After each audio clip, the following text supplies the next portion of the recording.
Assalamu alaikum to all. Welcome to the platform of CSS Greenery Academy. My name is Agha Shahryar Khan. आप लोग मुझे तकरीबन काफी लोग जानते होंगे. I have cleared CSS in 2019 and allocated in audit and account service in order to facilitate you, motivate you, and guide you related to CSS preparation. And particularly आज PMS पे भी कुछ बात होगी, PMS preparation. Today I have invited my very valuable guest, जो कि मेरे दोस्त भी हैं, मेरे कुलीग भी हैं. उनमें से जो है वो पहला नाम है जी mister Nadeem Baloch, who secured 6th position all over Pakistan and allocated in Pakistan Administrative Service. Second है जी mister Ali Shah Abbasi, again allocated in Pakistan Administrative Service. फिर है जी miss Shafaq Mehboob, allocated in Inland Revenue Service. और फिर last but not the least ji mister Ashiq Ali, who not only qualified CSS but also PMS and allocated in a foreign service of Pakistan. अच्छा जी, आज के webinar का या आज के सेशन बुलाने का कुछ 3 से 4 ऑब्जेक्टिव्स थे. पहला ऑब्जेक्टिव ये है कि through the success story of my valuable guest आपको एक मोटिवेशन प्रोवाइड की जाए, आपको इस बात का एक मैनिफेस्टेशन की जाए, एक एग्जांपल दी जाए कि not only qualifying CSS is possible but also achieving distinction is possible. चाहे आपके कितने भी मुश्किलात हो, कितना कोई सा भी बैकग्राउंड हो, आप ये काम अचीव कर सकते हैं. सेकंड ये है कि आपके साथ एक डिटेल में मेथोडोलॉजी डिस्कस की जाए related to optional subject and compulsory subject, क्योंकि आज के जो मेरे वैल्यूएबल गेस्ट हैं वो वैरायटी ऑफ सब्जेक्ट्स हैं. For example Nadeem Baloch auditing accounts है, अली शाह का इकोनॉमिक्स है, शफक का जो है वो बिजनेस एड भी था, साइकोलॉजी भी था, और जो है आशिक अली का फिजिक्स है. तो एक वैरायटी ऑफ एक्सपीरियंस से आपको जो है वो एक आपके साथ चीजें शेयर की जाए. थर्ड जो इसका मकसद है वो यहाँ पर था कि from where to seek guidance. हम हमेशा बोलते हैं कि seeking right guidance is the key, right guidance is the key, right guidance is the key in CSS preparation. But बच्चा बोलता है कि आखिर राइट गाइडेंस का मतलब है क्या, और अगर है तो मैं इसको कहीं जाके देखूं, किसी एकेडमी में जाऊं, मेंटोर में जाऊं, तो इसका लिटमस टेस्ट क्या है मेरे पास. ठीक है, तो इन 3 पॉइंट्स पे इंशाल्लाह बड़ी डिटेल में डिस्कशन होगी. इंशाल्लाह 90 to 100 मिनट्स का ये सेशन है. आप लोग हमारे साथ रहिएगा, और इसके बाद से जो है ये सेशन की जो वीडियो है वो इंशाल्लाह हमारे जो एकेडमी का यूट्यूब चैनल है सीएसएस ग्रीनरी के नाम से, we will upload this video of this webinar on the YouTube channel. उसको आप सब्सक्राइब भी करिएगा और वीडियो भी देखिएगा. चलें जी, मेरे ख्याल में नदीम ने ज्वाइन कर लिया है, उनसे पूछते हैं अगर वो अवेलेबल है तो फिर उनसे शुरुआत करते हैं. नदीम, आपको मेरी आवाज आ रही है? जी बिल्कुल. जी कैसे हैं आप? ठीक है, मजे में? जी, अल्लाह का करम. Agha Shehryar, thank you so much. जी. First of all I congratulate you for achieving this great success in CSS 2019.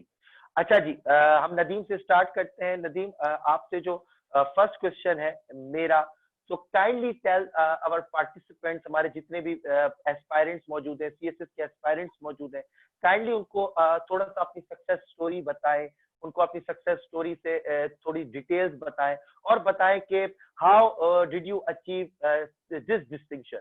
Because qualifying CSS again एक मुश्किल चीज है, बट उसमें पूरे ऑल ओवर सिंध पोजीशन लेना, ऑल ओवर पाकिस्तान पोजीशन लेना कितना एक डिफिकल्ट टास्क है, क्योंकि सिंध के कैंडिडेट के बारे में बोला जाता है कि इनका स्कोर इतना अच्छा नहीं आता.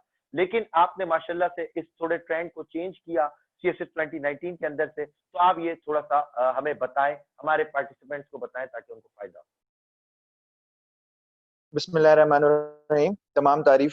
तमाम तर तारीफें खुदाए बुजुर्गवार के नाम के, जिसके कब्जा कुदरत में कायनात का हर निज़ाम है.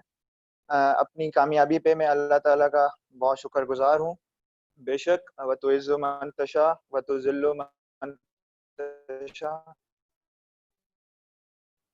बेशक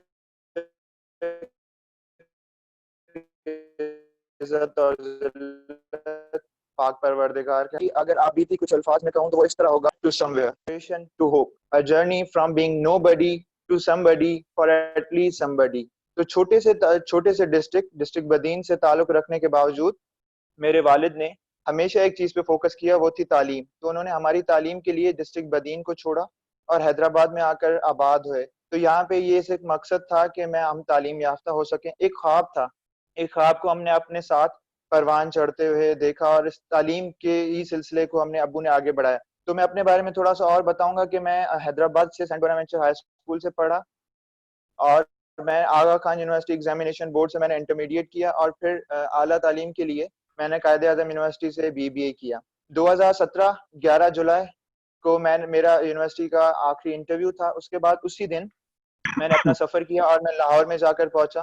तो लाहौर में उसी दिन से प्रिपरेशन स्टार्ट की। फर्स्ट अटेम्प्ट में इस्लामियात मेरा फेल हुआ और उसी के बाद मैंने दूसरा अटेम्प्ट जो है वो उसकी तैयारी शुरू कर दी थी। तो मैं अपने एस्पायरेंट्स के लिए कुछ थोड़ी सी मोटिवेशनल बातें जो बताना चाहूंगा कुछ आगे और चीजें बताने से पहले। वो मोटिवेशनल चीजें ये थी कि 2019 has been an year of sorrow, a year of disappointment, a year of failure for me। इसके बारे में थोड़ा सा बताऊंगा कि 2019 के स्टार्ट से ही मैंने एसपीएससी में एसपीएससी के लिए एग्जाम दिया। तो एसपीएससी में मेरा ऐसे फेल हुआ और वही ऐसे जो मैं सीएसएस 2018 में मैंने लिखा था और वो वहां पर पास हुआ, एसपीएससी में फेल हो गया। तो बहुत ज्यादा डिसअपॉइंट हुआ मैं। इसके बाद मैंने एस बॉट्स में अप्लाई किया, बॉट्स में भी मैं फेल हुआ। इसके बाद वाईपी आईपी में मैंने जब रिटन क्वालिफाई किया तो इंटरव्यू में मैं जाके फेल हुआ, तो बहुत ज्यादा डिसअपॉइंटमेंट। इसके बाद एफआईए, आईबी, सीनियर ऑडिटर और airport security force, even 9th और 11th ग्रेड की एक एक जॉब के लिए भी मैंने अप्लाई किया। तो कुछ अपने आप से मोटिवेशन हासिल की और कुछ कोशिश की मैं कुछ करूं। फिर अल्लाह ताला ने इन फेलियर्स की बुनियाद पर, इन तमाम फेलियर्स की बुनियाद पर मुझे वो जो सक्सेस अता की, इसमें मेरे वालदैन का बहुत ज्यादा किरदार है, मेरे दोस्तों का, वो दोस्त जो मुझे साल भर कॉल नहीं किया करते थे ताकि मैं पढ़ रहा हूँ, तो उनका बहुत ज्यादा किरदार है। अच्छा, इसके बाद मैं कुछ ऐसे प्रैक्टिकल पहलुओं की तरफ मैं रोशनी डालूंगा जो कि मेरी कामयाबी में जिन्होंने नुमाया किरदार अदा किया। तो सबसे पहले ये कहूंगा कि सीएसएस को मैंने कभी भी एज एन एग्जाम कंसिडर नहीं किया। इसे मैंने एक जस्तुजू कंसिडर किया, एक मंजिल कंसिडर किया और उसके लिए कदम ब कदम हौसला हौसला अफजाई के साथ मैंने इसकी तरफ स्ट्रगल की। दूसरी बात ये कहूंगा कि मैंने प्रैक्टिस बहुत ही ज्यादा की और प्रैक्टिस से रिलेटेड मैं एवेल्युएशन की बात करूंगा कि एवेल्युएशन जो थी वो मैंने बहुत ज्यादा की, बल्कि 2 एग्जाम में मैंने करीब 4 के करीब मॉक एग्जाम दिए। फाइनल बात ये थी कि मैं हमेशा से सेल्फ मोटिवेटेड रहा हूं और सेल्फ मोटिवेशन मेरी नजर में एक नुमाया किरदार अदा किया मेरी कामयाबी में। तो अगर कंपाइल करूं, अगर समराइज करूं, तो 4 फैक्टर्स मेरे लिए बहुत इंपॉर्टेंट रहे। First was hard work, second was consistency, third was determination, and fourth was self motivation. So these 4 factors define what am I today. अच्छा, नदीम, थोड़ी सी आपकी आवाज डिस्टॉर्ट हुई थी। Kindly repeat the 4 factors again. थोड़ा सा शायद पार्टिसिपेंट से नहीं सुना, आप काइंडली रिपीट कर दें। आगा शहरिया, 4 फैक्टर्स जो कि मेरे लिए बहुत ही ज्यादा जिन्होंने किरदार अदा किया वो थे हार्ड वर्क, मेहनत, हमेशा मेहनत करता रहा मैं। सेकंड कंसिस्टेंसी, मुस्तकिल मिजाजी हमेशा एक डिफाइनिंग फीचर रहा और डिसिप्लिन मेरा जो है वो बहुत इंपॉर्टेंट था, आपने देखा है डिसिप्लिन मेरा। और थर्ड पे डिटर्मिनेशन और रिजॉल्व, एक लगन और जिसे कहते हैं कि जिगर अपना लगा देना किसी चीज की तरफ। तो तीसरा फैक्टर वो था और चौथा था सेल्फ मोटिवेशन, खुद से हौसला अफजाई। तो मेरे लिए मोटिवेशन, जो ड्राइव, मोटिवेशन का जो फोर्स था, जो एनर्जी थी, वो मैं अपने इंटरनल इनर सेल्फ से ड्राइव करता था। बहुत बड़ी बात है मेरे लिए। ग्रेट।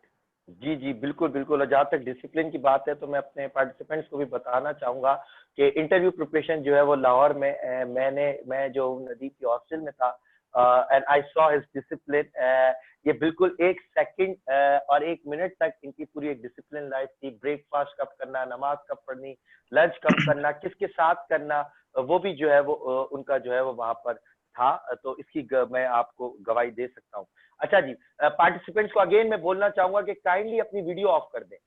जो भी पार्टिसिपेंट्स अपनी वीडियो खोले में काइंडली अपनी वीडियो ऑफ करें, ताकि जो है वो सिर्फ जो है वो मेंबर्स दिखाई दे और अपनी वीडियोस को ऑफ कर दें। थैंक यू जी। अच्छा, नदीम, बहुत अच्छा आपने डिटेल में आंसर दिया। बच्चों को मैं समझ रहा हूँ कि उनको बात समझ में आ रही होगी और आपकी बात से वो काफी मोटिवेट हुए होंगे। मेरा आपसे जो सेकंड क्वेश्चन है इसी के बाद, वो है कि what is your motivation behind Pakistan administrative service, despite knowing that the fact that you are belong to the Badin district. और हमें देखते हैं कि हम रूरल सिंध से जो कैंडिडेट्स आते हैं वो बहुत ज्यादा पुलिस सर्विसेज ऑफ पाकिस्तान से जो है वो मोटिवेटेड होते हैं, and both are the great services, prestigious services of Pakistan. But in your particular in your case, what is your motivation behind Pakistan administrative service? Agha Shahryar, Pakistan administrative service के पीछे मेरा एक विजन था। जब हम प्रिपरेशन कर रहे होते थे तो आप सबको याद होगा कि दुनिया में कशीदा हालात थे, संगीन हालात थे। हमने दुनिया भर में प्रोटेस्ट देखे, हमने एशिया में देखा, हांगकांग में, ताइवान में, हमने अफ्रीका में जाके देखा, सूडान, अल्जीरिया, और हमने फ्रांस में येलो वेस्ट प्रोटेस्ट देखे, यूरोप में, हमने लैटिन अमेरिका में, अर्जेंटीना में, चिले में बहुत ज्यादा प्रोटेस्ट देखे। तो यहाँ पे मुझे एक बहरान नजर आया, एक हुक्मरान का और अवाम उन्नास में जो एक ट्रस्ट का डेफिसिट था, जो एतमाद का बहरान था, वो मेरे लिए ज्यादा कुछ खासा शॉकिंग था। और मैं समझता हूँ हुक्मरान और अवाम उन्नास के बीच में ब्यूरोक्रेसी कड़ी होती है जो उनको जोड़ती है। तो मैंने ये देखा कि ये ब्यूरोक्रेसी जब डिलीवर नहीं कर पा रही थी तो लोग रोडों पे आ रहे थे और लोग प्रोटेस्ट कर रहे थे। तो एक ये अज़म था कि मैं सर्विस में आके कुछ ना कुछ नुमाया किरदार अदा करूंगा। दूसरी बात आपने जो कही कि वाई नॉट पीएसपी, वाई पैस, तो मैं समझता हूँ, अगर मैं बहुत सिंपल अल्फाज में बयान करूं, तो पुलिस का काम होता है लॉ एंड ऑर्डर मेंटेन करना और पैच वर्क करना। जहां जहां पर रोड पे उन्हें दिखेगा कि गड्ढे हैं, वो वहां वहां पर उन्हें जाके उनके भराई कर देंगे और इनको पलस्तर कर देंगे। लेकिन पाकिस्तान एडमिनिस्ट्रेटिव सर्विस का पहले जाके फील्ड में काम करने के बाद उन्हें पॉलिसी मेकिंग में बहुत ज्यादा हेल्प करते हैं और मतलब बहुत ज्यादा नुमाया किरदार अदा करते हैं पॉलिसी मेकिंग में। तो ये एक मेरे लिए मोटिवेशन थी। दूसरी बात, पैस में जाने के लिए हमेशा इंसान पावर, प्रेस्टीज, प्रिविलेज के लिए कोई सर्विस ज्वाइन करता है। तो मेरे नजदीक भी ये था कि अब जो पावर है उसका सही इस्तेमाल किया जाए, आवाम के हक में किया जाए और कुछ बेहतरी लाई जाए। और तीसरा फैक्टर मैं समझता हूँ जो कि मेरे लिए बहुत इंपॉर्टेंट है, कि मेरे वालिदैन का ये ख्वाब था और मैंने उनके ख्वाब को अपने ख्वाब के साथ अलाइन किया और फिर जाके इसके लिए स्ट्रगल की और अल्लाह ताला ने इसमें मुझे सुरखरू किया। जी, thank you very much for such a detailed and clear and simple answer. बहुत आपने अच्छा डिफाइन किया इसको।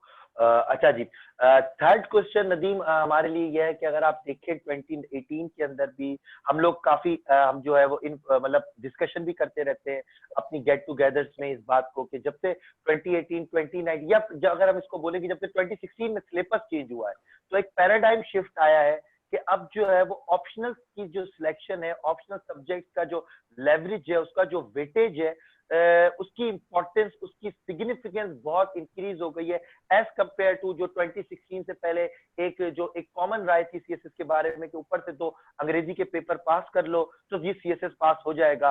अब 2016 के बाद से देखते हैं पैराडाइम शिफ्ट आया है। अब जो हम देखते हैं ऑप्शनल्स ने बहुत रोल प्ले किया है। हमने काफी दफा, आपको याद भी होगा कि फर्स्ट आने वाले की या टॉपर्स की मार्कशीट्स को भी, डीएमसीज को भी एनालाइज किया साथ बैठ के, तो उसमें भी हमने देखा कि optional plays a vital role. तो मैं आपसे ऑप्शनल से रिलेटेड ये सवाल करना चाहूंगा कि आपके नजदीक ऑप्शनल का कितना बड़ा रोल है, because you are the person who has audit and accounts as a optional subject. मैं चाहूंगा आप उस पर भी थोड़ा सा बात करें, पार्टिसिपेंट्स को बताएं, क्योंकि लोग ये समझते हैं कि बस जो टॉपर्स का सब्जेक्ट है तो वो ही रख लें। क्या ये चीज सही है कि सिर्फ टॉपर्स को देख के ही आपको सब्जेक्ट रख लेना चाहिए, या इसके अलावा कुछ और फैक्टर्स हैं और डायमेंशंस हैं और फैसेट्स हैं जिनको हमें कंसीडर करना चाहिए? अगर शहर यार, कोई करीब 3 फैक्टर्स जहां तक मुझे अभी रिकॉल होते हैं, कि पहला फैक्टर होता है आपका बैकग्राउंड, दूसरा आपकी बेस कितनी स्ट्रांग है और तीसरा आपके इंटरेस्ट कहाँ फॉल करते हैं। तो मैं टाइम को मद्देनजर रखते हुए एक एक फैक्टर पे थोड़ी सी बात करूंगा। सबसे पहले जो बेस होती है, उस बेस के बारे में शेख सादी ने फरमाया था कि हश्ते अव्वल चून मैमार कुछ, तासरियामी रूद दीवार कुछ। इसको मैं डिफाइन करता हूँ थोड़ा सा, बहुत इंपॉर्टेंट है ये, कि उस इमारत की जिसकी पहली ईंट टेढ़ी रखी जाए तो वो आसमान की बुलंदियों को छू कर भी टेढ़ी रहती है। तो यहाँ पे मैं बेस की बात करूंगा कि कोई भी सब्जेक्ट जैसे आप ले रहे हैं, क्या आपका बैकग्राउंड उसमें अच्छा है, क्या आप उसमें बहुत ज्यादा बेहतर हो, मतलब बेस आपकी अच्छी है, क्या उसकी बेसिक टर्मिनोलॉजीज आपको आती हैं, एक बात। दूसरी बात थी बैकग्राउंड। अगर फॉर सपोज मैंने अकाउंटिंग लिया तो क्यों लिया, क्योंकि अकाउंटिंग में मैं बहुत ज्यादा बेहतर अपने आप को फील करता था, खुद शनासाई के जज्बे से, कि मैं खुद को जानता था कि मैं अकाउंटिंग में बहुत अच्छा किरदार अदा कर सकूंगा। बीबीए मैंने अपनी डिग्री के दौरान भी स्ट्रगल की थी, मेरे दिमाग में था कि मैंने सीएसएस क्वालिफाई करना है, तो उस दौरान मैंने अकाउंटिंग को बहुत ज्यादा सीरियस लेके पढ़ा था। और तीसरी बात, इंटरेस्ट। मेरा इंटरेस्ट था कि मैं बहुत ज्यादा न्यूमेरिक को मैं इजी समझता हूँ, मतलब हर इंसान चाहता है कि वो अपने कन्वीनियंस सर्कल में रहे, तो मैं उसे बहुत ज्यादा इजी समझता था। और एक मजे की बात आपको बताऊंगा कि 1 महीना मैंने सेकंड अटेम्प्ट के लिए जब अकाउंटिंग की प्रिपरेशन की, तो वो दौर मेरे लिए सुनहरी दौर था, क्योंकि मैं सॉन्ग्स के साथ, म्यूजिक के साथ अकाउंटिंग न्यूमेरिकल सॉल्व किया करता था। तो मैंने अपने इंटरेस्ट को, अपने बैकग्राउंड को, अपनी बेस को इन सीएसएस के साथ अलाइन कर दिया। और इससे मुझे थोड़ा बहुत हेल्प भी हुई और एक मोटिवेशन मेरे लिए जो बड़ी बात है वो मोटिवेशन मेरे लिए रही। तो मैंने अपनी स्ट्रेंथ को यूटिलाइज किया और वीकनेस को कवर किया। अच्छा नदीम, आपने बड़े अच्छे जवाब दिए। से पहले कि मैं अगले पार्टिसिपेंट पे मूव करूं, आप कोई सजेशन देना चाहे तो वो दे दें पार्टिसिपेंट के लिए। एक सवाल आया है हमारे पास, बानो पूछ रही है कि what was the reason behind your low marks in Islamiyat in first attempt. वो क्या रीजन था और फिर आपने क्या ऐसी चेंजेस की कि फिर आपने ना वो एग्जाम पास किया बल्कि उसके अंदर बड़े अच्छे नंबर दिए। अगर शहरियार आप मुझे पहले ये बताएं मैं इसका डिटेल आंसर दूं या शॉर्ट आंसर दूं, क्योंकि इस पे मैंने पूरी बुक लिख दी थी। नदीम, टाइम रिस्ट्रेंड आपको पता है, हमारा थोड़ा सा टाइम रिस्ट्रेंड है, तो it's up to you, it's up to you कि आप जैसे मर्जी से आंसर दे दें। मैं बहुत शॉर्ट आंसर देता हूँ। फर्स्ट अटेम्प्ट में मैंने 34 मार्क्स स्कोर किए थे क्योंकि मैंने उर्दू लिया था और उर्दू की मेरी हैंड राइटिंग, वैसे भी मेरी हैंड राइटिंग बहुत बुरी है लेकिन उर्दू की तो बहुत ही बुरी थी। तो एक हैंड राइटिंग मुझे ले डूबी और दूसरी मैंने सवालों की लेंथ कवर नहीं की थी। हर सवाल का जवाब 4 पेजेस पे मबनी था और हेडिंग्स भी बहुत ज्यादा खास नहीं थी। तो मेजर बात ये थी कि एक तो हेडिंग्स कवर नहीं कर पाया और तीसरा मैं प्रेशर में आ गया था जब मेरा एक सवाल में मुझे तकरीबन कोई 1.5 घंटा लग गया था और वो भी 4 पेजेस लिखे गए थे।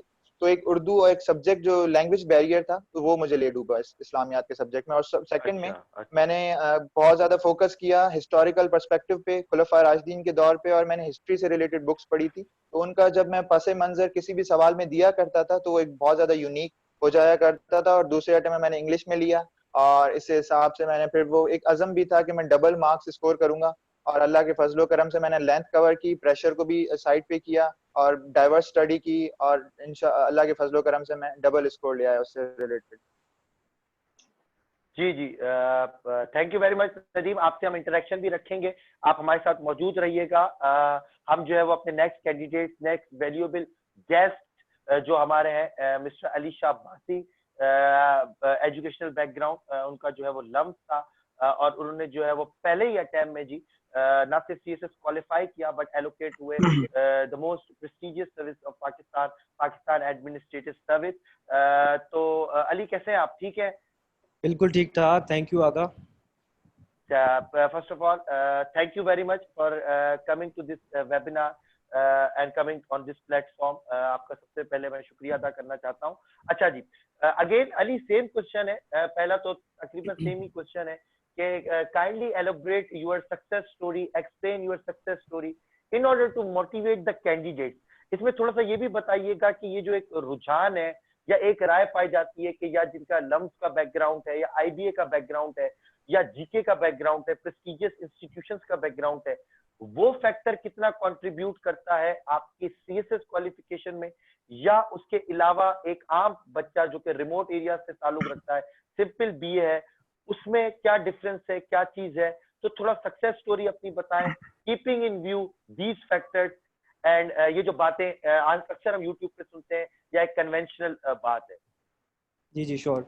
सबसे पहले तो अस्सलाम वालेकुम एवरीवन, जो भी पार्टिसिपेंट्स हैं, वेलकम ऑल। तो सबसे पहले मैं थोड़ा सा अपना इंट्रोडक्शन दे दूं। So I am Alisha Abbasi, originally I am from Larkana, now based in Karachi. So my education background is from O and A levels. उसके बाद मैं लम्स गया, वहाँ पे मैंने ग्रेजुएशन की इकोनॉमिक्स में, और उसके फ़ौरन ही बाद जो है वो मैंने सीएसएस के लिए एग्ज़ाम्स के लिए मैंने तैयारी करना शुरू कर दी। मेरा जो प्रिपरेशन पीरियड था वो अराउंड 7 मंथ्स था, जिसमें मैंने 4 मंथ जो शुरू वाले थे उसमें मैंने अपनी नोट्स मेकिंग पे ध्यान दिया और सारे जो सीनियर्स वगैरह से थे उनसे गाइडेंस वगैरह ली। और उसके बाद जो 3 महीने थे उसमें मैंने प्रैक्टिस वगैरह की, एग्जामिनेशंस की, और जो एग्जामिनेशन अकेडमीज़ होती हैं उनसे मैंने फीडबैक वगैरह लिया। और उससे उसके अलावा मेरा जो डिफाइनिंग फैक्टर था for my preparation was group study. मेरे ग्रुप में कोई 5 बच्चे लड़के थे और उनके साथ मैंने तैयारी की थी। तो उसमें ये होता था कि कभी मैं पढ़ाता था, कभी मुझे वो पढ़ाते थे, और अल्हम्दुलिल्लाह हमारा सक्सेस रेट बड़ा अच्छा था। तो 5 बच्चों में से 2 लोग हम लोग पास हुए थे। और मेरा जो दोस्त हैं वो जो है पीएसटी में अभी एलोकेट हुए हैं, और मेरा हुआ है पीएएस में। तो this was a success story, और मेरा ख्याल है this was a defining feature of my success story. अच्छा, ठीक है, अगर आप वो लम्स वाला जो पार्ट था मेरे पॉइंट का, उसको अगर आप जी जी जी जी आंसर करना सेकेंडली चाहें। आगा ने जो सवाल किया था वो था कि लम्स और आईबीए वाले जो बच्चे होते हैं या फिर जो प्रेस्टिजियस यूनिवर्सिटी से आते हैं उनको क्या एज मिलता है इस एग्जामिनेशन में। तो मेरा ख्याल है मुझे जो एज यहाँ पे मिला था वो था मेरा सोशल साइंसेज का बैकग्राउंड। ठीक है, तो मेरे जो 5 सब्जेक्ट्स थे उसमें सबसे पहले मेरा इकोनॉमिक्स था और वो कोइंसिडेंटली मेरा मेजर भी था और काफ़ी उसकी वजह से मुझे बेनिफिट मिला था as compare to other students. ठीक है, पहला ये हो गया।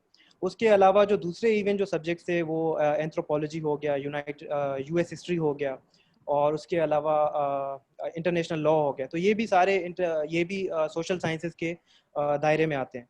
तो इनकी प्रिपरेशन करना मेरे लिए इतना मुश्किल नहीं था जितना एक नॉन सोशल साइंसेज बैकग्राउंड के बच्चे को होता है।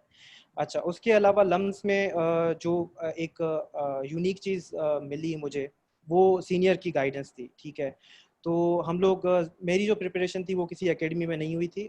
मैंने सारी जो प्रिपरेशन की थी वो लम्स की लाइब्रेरी से की थी या फिर लम्स में जो एम्प्टी बिल्डिंग्स होती हैं वहाँ पे की थी। तो उसका मुझे काफ़ी फ़ायदा इस तरह से मिला कि वहाँ पे सीनियर्स मेरे पास हमेशा अवेलेबल थे। तो कोई भी जब सवाल होता था तो मैं उसी वक्त उनसे पूछ लेता था, उनसे कोई भी गाइडेंस होती थी वो ले लेता था। तो उसमें आप सब्जेक्ट सिलेक्शन से लेके आपकी क्या कहते हैं बुक सिलेक्शन से लेके आपकी एग्जामिनेशन में जो आप बैठ के टेक्निक्स वगैरह यूज़ करते हैं वहाँ तक जो है मेरे लिए काफ़ी वो बेनिफिशियल था। उसके अलावा अच्छा। यूँ समझें कि जो मेरे जो सीनियर्स थे उनसे मैंने 2 लोगों से जो है वो टीचिंग भी मतलब उनसे स्टडीज़ भी की थी। तो एक एक से मैंने एसए के लिए तैयारी की थी और दूसरे से मैंने एंथ्रोपोलॉजी के लिए की थी। तो वो वाला काफ़ी मुझे मेरे ख्याल से एज मिला था। अच्छा, तो इन नटशेल अगर हम इस पूरे क्वेश्चन को आंसर को समराइज करें तो आई थिंक ये कहना गलत नहीं होगा कि गाइडेंस इज द की। ठीक है ना, जी, जी, बिल्कुल, कि बिल्कुल, बिल्कुल, गाइडेंस इज द की। बिल्कुल। चलें जी अली, थैंक यू, आपने पूरी डिटेल में आंसर बताया। अच्छा, इसी सेकंड क्वेश्चन है आपसे कि related to the methodology of the preparation of compulsory subject and after looking to your DMC detail marksheet, हम देखते हैं कि you have a very excellent marks in Islamiyat, 70 plus marks in Islamiyat, और Islamiyat is considered as the third most dangerous subject in CSS after English essay and English composition.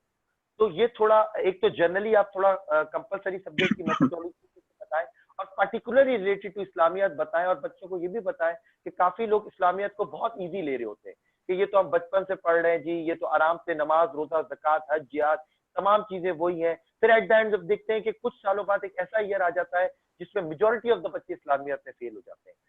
ये चीज और आपके excellent marks in Islamiyat, how tips and tricks या जो भी आप इससे रिलेटेड बात शेयर करना चाहें हमारे पार्टिसिपेंट्स और एस्पायरेंट्स के साथ। बिल्कुल, तो मैं आपको जनरली बता देता हूँ कि मेरी जो प्रिपरेशन टेक्निक्स थी वो किस तरह से थी और इस्लामियात के लिए भी वही थी। तो इस्लामियात के लिए थोड़ा स्पेसिफिक मैं थोड़ा सा बाद में बताता हूँ, लेकिन जनरली मैं बता देता हूँ कि मैंने सब्जेक्ट्स को किस तरह से अप्रोच किया था। तो सबसे पहले तो मैंने टॉपिकल्स बनाए थे, क्योंकि अगर आप पास पेपर्स देखें तो आपको पता लग जाता है कि कुछ इंपॉर्टेंट टॉपिक्स होते हैं और कुछ ऐसे टॉपिक्स होते हैं जिनको आप सिर्फ सुपरफिशियली देख लें तो आपका जो एग्ज़ाम के दिन में आप जब आप पेपर देते हैं तो आपका काम हो जाता है। ठीक है, तो इसको मैं स्मार्ट अप्रोच कहूँगा, क्योंकि काफ़ी कम टाइम लगता है इसमें और इसमें ये होता है कि आप पिक एंड चूज़ करते हैं कि आपने कौन से टॉपिक्स अपनी स्ट्रेंथ के मुताबिक तैयार करने हैं और कौन से टॉपिक्स ऐसे हैं मेरे जिनको ख्याल में आप जी जी, बोले बोले अली, मैं समझा आपकी आवाज इंटरप्ट हो गई।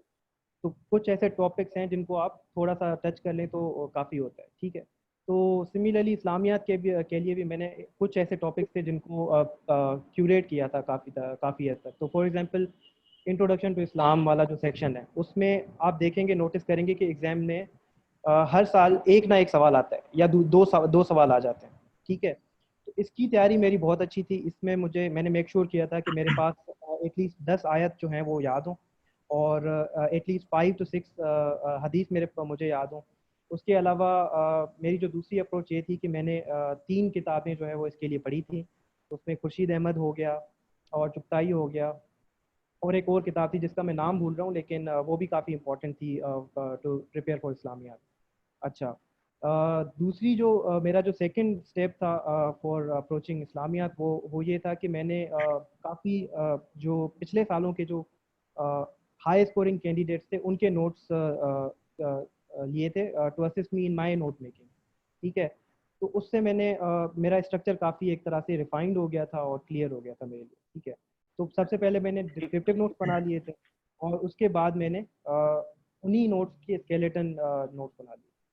तो ये चीज़ एग्जामिनेशन में बहुत काम आती है और यही वाली चीज़ जो है वो मैंने सारे ही सब्जेक्ट्स में अप्लाई की।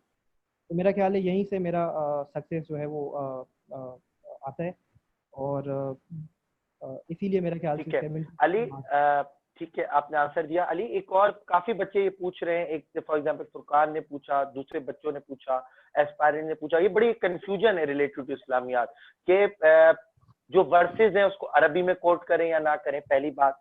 दूसरी चीज ये है कि अगर आप वर्ड्स कोट कर रहे हैं तो उसका सिर्फ सूरत नंबर लिखें या वर्ड्स नंबर भी मेंशन करें। तीसरी बात, अगर हमें सूरत या वर्ड्स नंबर याद नहीं है तो फिर क्या करें। चौथी बात, अगर हमें एग्जैक्ट ट्रांसलेशन याद नहीं है तो क्या करें। ये बहुत ज्यादा कंफ्यूजन है एस्पायरेंट, जी जी बहुत ज्यादा। तो आप, मैं चाहूंगा कि आप वंस फॉर ऑल ये चीज जो है वो आप क्लैरिफाई कर दें कि आपकी क्या टेक्निक थी, क्या चीजें हैं ये।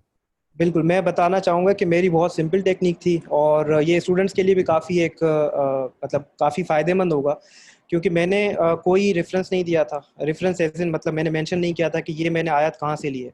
मैंने जो आयत यूज़ की थी उसके आगे मैंने ब्रैकेट में अल कुरान लिख दिया था, क्योंकि मुझे ये अंदाज़ा है कि मैं कुछ गलत नहीं लिख सकता, क्योंकि इस्लामियात ऐसा सब्जेक्ट है कि आपको यहाँ पे भी जवाब देना होता है और ऊपर भी जवाब देना होता है, तो आपको इसमें काफ़ी केयरफुली जो है जाना पड़ता है। तो अल कुरान लिखते हैं, कोई मसला नहीं है, आपके मार्क्स में कोई डिडक्शन नहीं होगी, क्योंकि मेरे मार्क्स ठीक आए थे। उसके अलावा अरबिक जो है वो मैंने नहीं लिखी थी, मैंने सारी जो थी वो इंग्लिश ट्रांसलेशंस लिखी थी और ये मैंने मेक श्योर किया था कि वो वर्ड टू वर्ड ट्रांसलेशन जो है वो पूरी ठीक थी, कि मैंने जो भी बुक से पढ़ा था वो एक भी वर्ड इधर उधर नहीं था। तो ये मैं इसमें काफ़ी मैंने ध्यान दिया था। बाकी अगर आप यूज़ करना चाहें, अगर आपकी अरबिक अच्छी है तो उसमें ज़ेर ज़बर का इतना फ़र्क नहीं पड़ता, और ये मुझे सीनियर्स ने बताई थी और उनके मार्क्स भी काफ़ी अच्छे आए थे। तो it's up to the candidate, लेकिन अगर आपको आसान तरीका चाहिए तो आसान तरीका ये है कि आप इंग्लिश में ट्रांसलेशंस जो हैं वो आपको वो याद होनी चाहिए और आप रेफरेंस जो हैं वो डायरेक्टली कुरान का दे दें और डायरेक्टली या फिर हदीस लिख लें आगे, तो कोई मसला नहीं होता। चलें, अली, आपसे ऑप्शनल का भी मैं सवाल करता हूँ। फॉर एग्जांपल जिस तरह नदीम से ऑडिट अकाउंट्स का सवाल हुआ और बाकी सवाल हुए, ऑप्शनल से भी रिलेटेड करता हूँ कि ऑप्शनल की आपकी स्ट्रेटजी क्या थी, खासतौर पे इकोनॉमिक्स में आपकी स्ट्रेटजी क्या थी, किन लोगों को इकोनॉमिक्स ऑप्ट करना चाहिए। इसके साथ साथ मैं दो कॉम्प्लीमेंट्री सवाल यहाँ पर जो पार्टिसिपेंट्स के हैं वो भी ऐड कर लेता हूँ, ताकि फिर आप एक सीक्वेंस में जवाब दे दें। कि आपने बोला 6 मंथ्स में प्रिपरेशन मैंने की, काफी बच्चे पूछ रहे हैं कि क्या सर 6-7 मंथ्स में प्रिपरेशन हो जाती है, तो इसको जरा उनको आप बताएं कि it is up to the candidate कि आपका कैसा बैकग्राउंड है, आपकी लैंग्वेज वगैरह कैसी है, ये थोड़ा सा बताएं। दूसरा, इसमें एक और सवाल ऐड कर लें कि क्या ये बात सही है कि सीएसएस प्रिपरेशन करते टाइम हमें जो है वो बिल्कुल आइसोलेट हो जाना चाहिए, सोशल लाइफ खत्म कर देनी चाहिए, इस तरह की बातें सही हैं। ऑप्शनल सब्जेक्ट सिलेक्शन, एक इकोनॉमिक्स पे आप थोड़ी सी डिस्कस करें, और पहले मैं चाहूंगा कि ये दो एस्पायरेंट्स के सवाल के जवाब दे दें कि टाइम ऑफ द प्रिपरेशन कितना, ड्यूरेशन, और जो है ये सोशल लाइफ एंड करने वाला।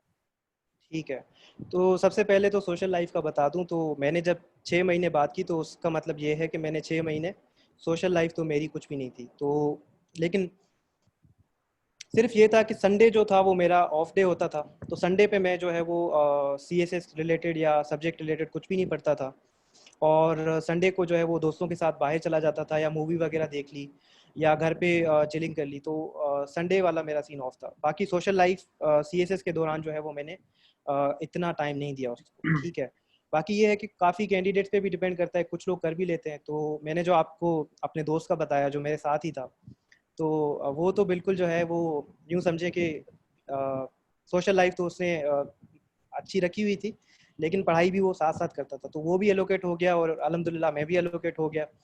तो it all depends on the candidates, और आप किस तरह से मैनेज करते हैं वो भी डिपेंड करता है। और लेकिन मैं जनरली ये एडवाइस करूँगा कैंडिडेट्स को कि आप वीकली बेसिस पे 2 दिन अपने लिए रख लें जो आपका अपना टाइम हो, उसमें आप चिलिंग करें, मूवीज़ देखें, क्योंकि सीएसएस में आप कॉन्स्टेंटली जाएंगे तो आप बर्नआउट होने का बड़ा वो होता है, चांस होता है, तो आपको अपने आप को भी ठंडा करना पड़ता है। तो दिस इज़ वेरी इंपॉर्टेंट। दूसरा सवाल आपका ये था कि 7 ऑप्शनल महीने में सब्जेक्ट, प्रिपरेशन, ऑप्शनल सब्जेक्ट का, जी, तो ऑप्शनल सब्जेक्ट्स में मेरा ये था कि मैंने इकोनॉमिक्स चूज़ किया क्योंकि वो मेरा मेजर था। लेकिन यहाँ पे मैं एक बात क्लियर करता चाहूँ कि इकोनॉमिक्स सिर्फ मेजर जिनका हो वो नहीं उठा सकते। CSS की जो इकोनॉमिक्स है वो तकरीबन कोई भी उठा सकता है, इसमें कोई मसला नहीं है। और ख़ास करके वो बच्चे जिन्होंने O लेवल्स या A लेवल्स में इकोनॉमिक्स उठाया हुआ था, या फिर जिन्होंने BA में थोड़ा सा इकोनॉमिक्स का एक्सपोजर है, तो वो तो बहुत ही आराम से इकोनॉमिक्स कर सकते हैं। तो इकोनॉमिक्स की स्ट्रेटजी जो थी वो भी बहुत सिंपल थी। बेसिकली BA के 2 बुक्स होते हैं, वो आपने उठाने होते हैं, और कुछ फॉरेन ऑथर्स के बुक्स होते हैं, जिस तरह से आपका हो गया ग्रेगरी का एक बुक है, 2 बुक्स हैं, एक मैक्रो इकोनॉमिक्स है, एक माइक्रो इकोनॉमिक्स। तो वो आपने पढ़ ली, थ्योरी वहाँ से कवर हो जाती है आपकी। और उसके अलावा जो है वो आपने पाकिस्तान इकोनॉमिक सर्वे को साथ साथ लेके जाना होता है। डॉन का एक मंथ वीकली बेसिस पे हर मंडे को सप्लीमेंट आता है बिजनेस न्यूज़ के हिसाब से, तो उसको आपको फॉलो करना होता है। बाकी आपको जनरली जो है क्या कहते हैं इकोनॉमिक रिलेटेड प्रॉब्लम्स होते हैं या सॉल्यूशंस होते हैं, तो वो आपको जनरली आइडिया होता है। तो बस आपने ये करना होता है, फैक्ट्स वगैरह के साथ उसको जो है वो सपोर्ट करना होता है। और इकोनॉमिक्स के लिए लास्टली मेंटोरशिप बहुत ज़रूरी होती है। तो मेरे पास 2 मेंटोर्स थे जिन्होंने मुझे कमिंग फ्रॉम क्या कहते हैं इकोनॉमिक बैकग्राउंड्स, लेकिन फिर भी बहुत इंपॉर्टेंट था क्योंकि पेपर टेक्निक्स जो होती हैं वो डिफरेंट होती हैं और आपने बहुत ही डिफरेंटली उसको लेके जाना होता है और बहुत स्पेसिफिक होता है। तो ये कैंडिडेट्स को जो है वो ध्यान में रखने वाली बात है। चलें जी, अली आपकी आखिरी बात, mentorship is very necessary and indispensable for the subject of economics, और हम उम्मीद करते हैं कि आप हमारे प्लेटफॉर्म पर आएंगे और एक फुल कोर्स सेशन जो है वो इकोनॉमिक्स का बच्चों के लिए लेंगे, और बहुत जल्द जो है हम आपसे फिर से कांटेक्ट करेंगे और आप हमारे साथ ही रहेंगे, और हम कोशिश करेंगे कि हम अपने प्लेटफॉर्म से पूरा एक कोर्स रन करें इकोनॉमिक्स का, और हम चाहेंगे कि आप उसमें जो है वो मेंटोरशिप प्रोवाइड करें। हमारे साथ ही रहिएगा जी Ali. Thank you very much for all the detail answer. We will move to our next guest, miss Shafaq Mehboob, currently allocated in inland revenue service. जी, आप लोगों को हमारे पैनल में हम उम्मीद कर रहे थे कि 1-2 गर्ल्स आए ताकि थोड़ा सा एक जेंडर बैलेंस पैनल हो, ताकि थोड़ा सा और हो, लेकिन ठीक है, कोई बात नहीं, पार्टिसिपेंट फिर भी हमने इंश्योर कराई। अस्सलाम वालेकुम जी शफक। वालेकुम अस्सलाम शहरियार, कैसे हैं आप? I am really happy to be here, thank you for inviting me. Thank you very much Shafaq for coming and attending this webinar हमारे प्लेटफॉर्म से, और बच्चों को जो है वो गाइड करने के लिए, या जो है वो अपनी चीजें जो आपने ड्यूरिंग द प्रिपरेशन शेयर की वो उनके साथ शेयर करें ताकि उनको मजीद फैसिलिटेट किया जाए। चलिए जी, शफक आपसे पहला क्वेश्चन जो मैं हमेशा से पूछता हूँ, अगर आपको याद हो, हम लोग लाहौर में भी प्रिपरेशन कर रहे थे इंटरव्यू की, यहाँ पर भी होते हैं, तो हमेशा मेरे लिए आपसे ये पहला क्वेश्चन ये था कि चले हम लोग तो जॉब नहीं कर रहे थे, ठीक है, हम तो कोई 8 घंटा भी पढ़ सकते हैं, 10 घंटा भी पढ़ सकते हैं, 11 घंटा भी पढ़ सकते हैं, but doing a full time job, उसके साथ साथ एक कॉम्पिटिटिव एग्जाम पास करना, वो भी CSS जैसा, is considered as an uphill task. ठीक है, काफी बच्चे बोल रहे होते हैं हमें कि सर फुल टाइम जॉब के साथ तो हमें तो टाइम ही नहीं मिलता, हमारे तो जो है दूसरे इश्यूज ही नहीं खत्म होते, तो हम किस तरह इसको करें। तो काइंडली ये मुझे बताइएगा कि फुल टाइम जॉब आप करती हैं माशाल्लाह से, एक अच्छी पोजीशन के ऊपर करती हैं, ये भी नहीं है कि एक डिसीजन मेकिंग रोल के ऊपर करती हैं, तो उसके साथ आपने CSS की प्रिपरेशन को किस तरह कंटिन्यू किया, क्या क्या आपके पास डिफिकल्टीज आई, उसका आप मुझे आंसर दें। इससे पहले कि आप मुझे आंसर दें, काइंडली पार्टिसिपेंट से गुजारिश है कि अपना माइक म्यूट कर लें ताकि हमारे वैल्यूएबल गेस्ट को जी कोई मसला ना हो। जी सॉरी शफक, आप जो है वो अब जो है वो आप बोलें और जो है वो आप इसका आंसर दें। अच्छा शहरियार, फर्स्ट ऑफ ऑल मैं ये बात क्लियर करना चाहूंगी कि this was not my first attempt. ये मेरा सेकंड अटेम्प्ट था, और मेरे फर्स्ट अटेम्प्ट में भी यही स्ट्रैटेजी थी और सेकंड अटेम्प्ट में भी यही स्ट्रैटेजी थी कि मैं with a job studying for CSS is important. आपको टाइम बहुत क्रूशली मैनेज करना पड़ता है। मैं शुरू से, even in the first attempt, I have a habit of dividing my day into 24 hours. मैं एक दिन को एक दिन की तरह नहीं, 24 घंटे की तरह देखती हूँ। एंड आई मेक श्योर, फिर जब मैं अगर if I am deciding to prepare, if I am अगर मुझे पता है कि मुझे स्टडी करनी है, तो फिर मैं वो 24 आवर्स को प्रूडेंटली डिवाइड करूंगी। जैसे अगर 9 to 5 मैं जॉब कर रही हूँ, तो वो 3 घंटे मेरे जॉब के हैं at least, because I live very far from work, तो मुझे एटलीस्ट 3.5 आवर्स आउट बैक के लगते हैं, तो मैं 8 + 3.5 आवर्स वो काउंट करूंगी। उसके अलावा फिर मैं स्लीप इनकॉर्पोरेट करूंगी ऑफ 8 आवर्स, तो ये अबाउट कोई 20 आवर्स बोलते हैं। तो बाकी जो मेरे पास आराम से कुछ बच जाते हैं, I don't know 5 to 6 hours बचते हैं। तो उसमें अगर मैं ईटिंग को डिस्काउंट कर दूं, if I decide to eat while I am travelling या if I decide to eat while I am studying, तो मेरे पास अच्छा खासा 4-5 घंटे का चंक बच जाता है। तो ये है कि आपकी सोशल लाइफ बर्बाद हो जाती है बिल्कुल, because you are working and you are also studying at the same time. घर आके आपको फ्रेंड्स के साथ मिलने का, बाहर जाने का टाइम नहीं मिलता है, but you can manage, it's easily manageable. बस टाइम को थोड़ा कॉन्शियसली इस्तेमाल करना पड़ता है। मैं कभी स्टडीज को प्रायोरिटाइज करती थी, और जैसे अभी किसी स्टूडेंट ने पूछा कि जी सोशल लाइफ क्या हो जाती है, बिल्कुल खत्म हो जाती है, तो नॉट टू ब्रैग और एनीथिंग, पर ये होता है कि since I am a girl, तो मेरे लिए रिक्वायरमेंट होती है कि अगर फैमिली वाले लोग किसी इवेंट पे जा रहे हैं तो मैं घर पे पीछे अकेली नहीं रह सकती, तो सब साथ जाएंगे। तो मैं एग्जाम से 3-4 दिन पहले तक भी मैं अपने कजन की एंगेजमेंट अटेंड कर रही थी। तो it's very possible and it can be done. बस वो होता है कि you have to make up for it when you have time. और फर्स्ट अटेम्प्ट में मैंने बहुत सारी चीजें ऐसी कवर कर दी थी जिसका एडवांटेज फिर मैंने सेकेंड अटेम्प्ट में दिया था। Thank you. अच्छी बहुत डिटेल में आंसर आपने दिया, thank you very much. Shafaq, इससे पहले कि हम नेक्स्ट क्वेश्चन पे आगे बढ़े, जरा इसका एक आंसर करिएगा। अब हमारे कुछ पार्टिसिपेंट्स पूछ रहे हैं कि आप लोग काफी लाहौर की बातें कर रहे हैं, तो शायद वो इस कंफ्यूजन में है कि रिटर्न की प्रैक्टिस के लिए कोई लाहौर जाना बहुत जरूरी है। तो आप काइंडली उनको ये एलिब्रेट करें कि आपने दोनों अटेम्प्ट में अपनी प्रिपरेशन स्ट्रेटेजी कहाँ से की, या is it necessary to go Lahore for the preparation of CSS? Hello, क्या सिंध के अंदर भी हो सकती है?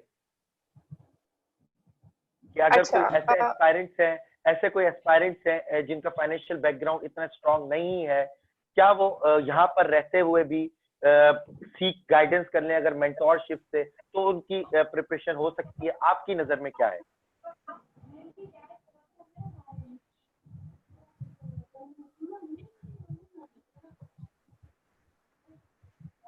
शफक, आवाज आ रही है मेरी आपको? मुझे आपकी आवाज ब्रेक हो गई थी, can you repeat the question please? मैं ये बोल रहा हूँ कि पार्टिसिपेंट्स ये समझ रहे हैं कि CSS प्रिपेयर करने के लिए, पास करने के लिए आपको लाहौर जाना जरूरी है, वहाँ की अकेडमीज को ज्वाइन करना जरूरी है। ये क्या है? और क्योंकि हम देखते हैं काफी हमारे जो रिमोट एरियाज के बच्चे हैं जो अर्बन सेंटर से बिलोंग नहीं करते, it is very difficult for them to bear the expenses, और फिर हॉस्टल्स, आपको खुद पता है वो इतना आसान नहीं होता, even for person belongs to middle class. तो ये इस पे थोड़ा सा बात करें, फिर हम इंशाल्लाह नेक्स्ट क्वेश्चन की तरफ जाते हैं। ये हमारे एस्पायरेंट ने पूछा। अच्छा, ये बात एक फैक्ट है, I will not discount it, कि लाहौर में जो है आपको एक्सपर्ट स्पेशलिस्ट बहुत ज्यादा मिलते हैं, you find better guidance over there. पर इसका मतलब ये नहीं है कि आपको पास होने के लिए लाहौर ही जाना पड़ेगा, क्योंकि हम लाहौर में रहकर आए हैं, तो वहाँ के भी बहुत सारे, जितने यहाँ फेल होते हैं उतने ही वहाँ भी फेल होते हैं। कोई गारंटी नहीं है कि आप लाहौर जाके पढ़ेंगे तो पास हो जाएंगे। और जब आगा और मैं बात करते हैं कि हम लाहौर जाके प्रिपेयर करके आए थे, तो we went there for interview preparation. मैं सिर्फ 1 महीने के लिए गई थी, हम रिटन की प्रिपरेशन के लिए नहीं गए थे। मैं रिटन की प्रिपरेशन यहीं से की थी, और मैंने लाइक आई टोल्ड एवरीवन कि मैं फुल टाइम जॉब कर रही थी 9 to 5। मैं नेशनल बैंक ऑफ पाकिस्तान के हेड ऑफिस में HR के साथ अटैच्ड हूँ, तो मेरे पास ऑप्शन नहीं था कहीं भी जाने का, but still I manage to clear. अच्छा, यहाँ पे एक और बड़े मजे का सवाल आया था, I would like to answer that. Somebody asked के लक बहुत इंपॉर्टेंट होती है या हार्ड वर्क इंपॉर्टेंट नहीं होता CSS में। तो मैं उनको ये बताऊंगी कि मैंने फर्स्ट अटेम्प्ट में बहुत मेहनत की थी। आई हैड अ वेरी अल्हम्दुलिल्लाह very exceptionally high score, but I did not clear. In the second attempt luck clear. नहीं तो आपको स्कोर अच्छा लाने के लिए हार्ड वर्क चाहिए, और आपको क्लियर करने के लिए लक चाहिए, क्योंकि 1 नंबर से भी फेल हो जाते हैं। चले जी, शफक, इस पे डिबेट हो सकती है, इस व्यू पॉइंट पे एक बहुत अच्छी डिबेट, किसी और दिन इस डिबेट को आगे बढ़ाएंगे। अच्छा, चलिए एक थोड़ा सा सीरियस सवाल मैं आपसे करता हूँ, वो बहुत इंपॉर्टेंट है।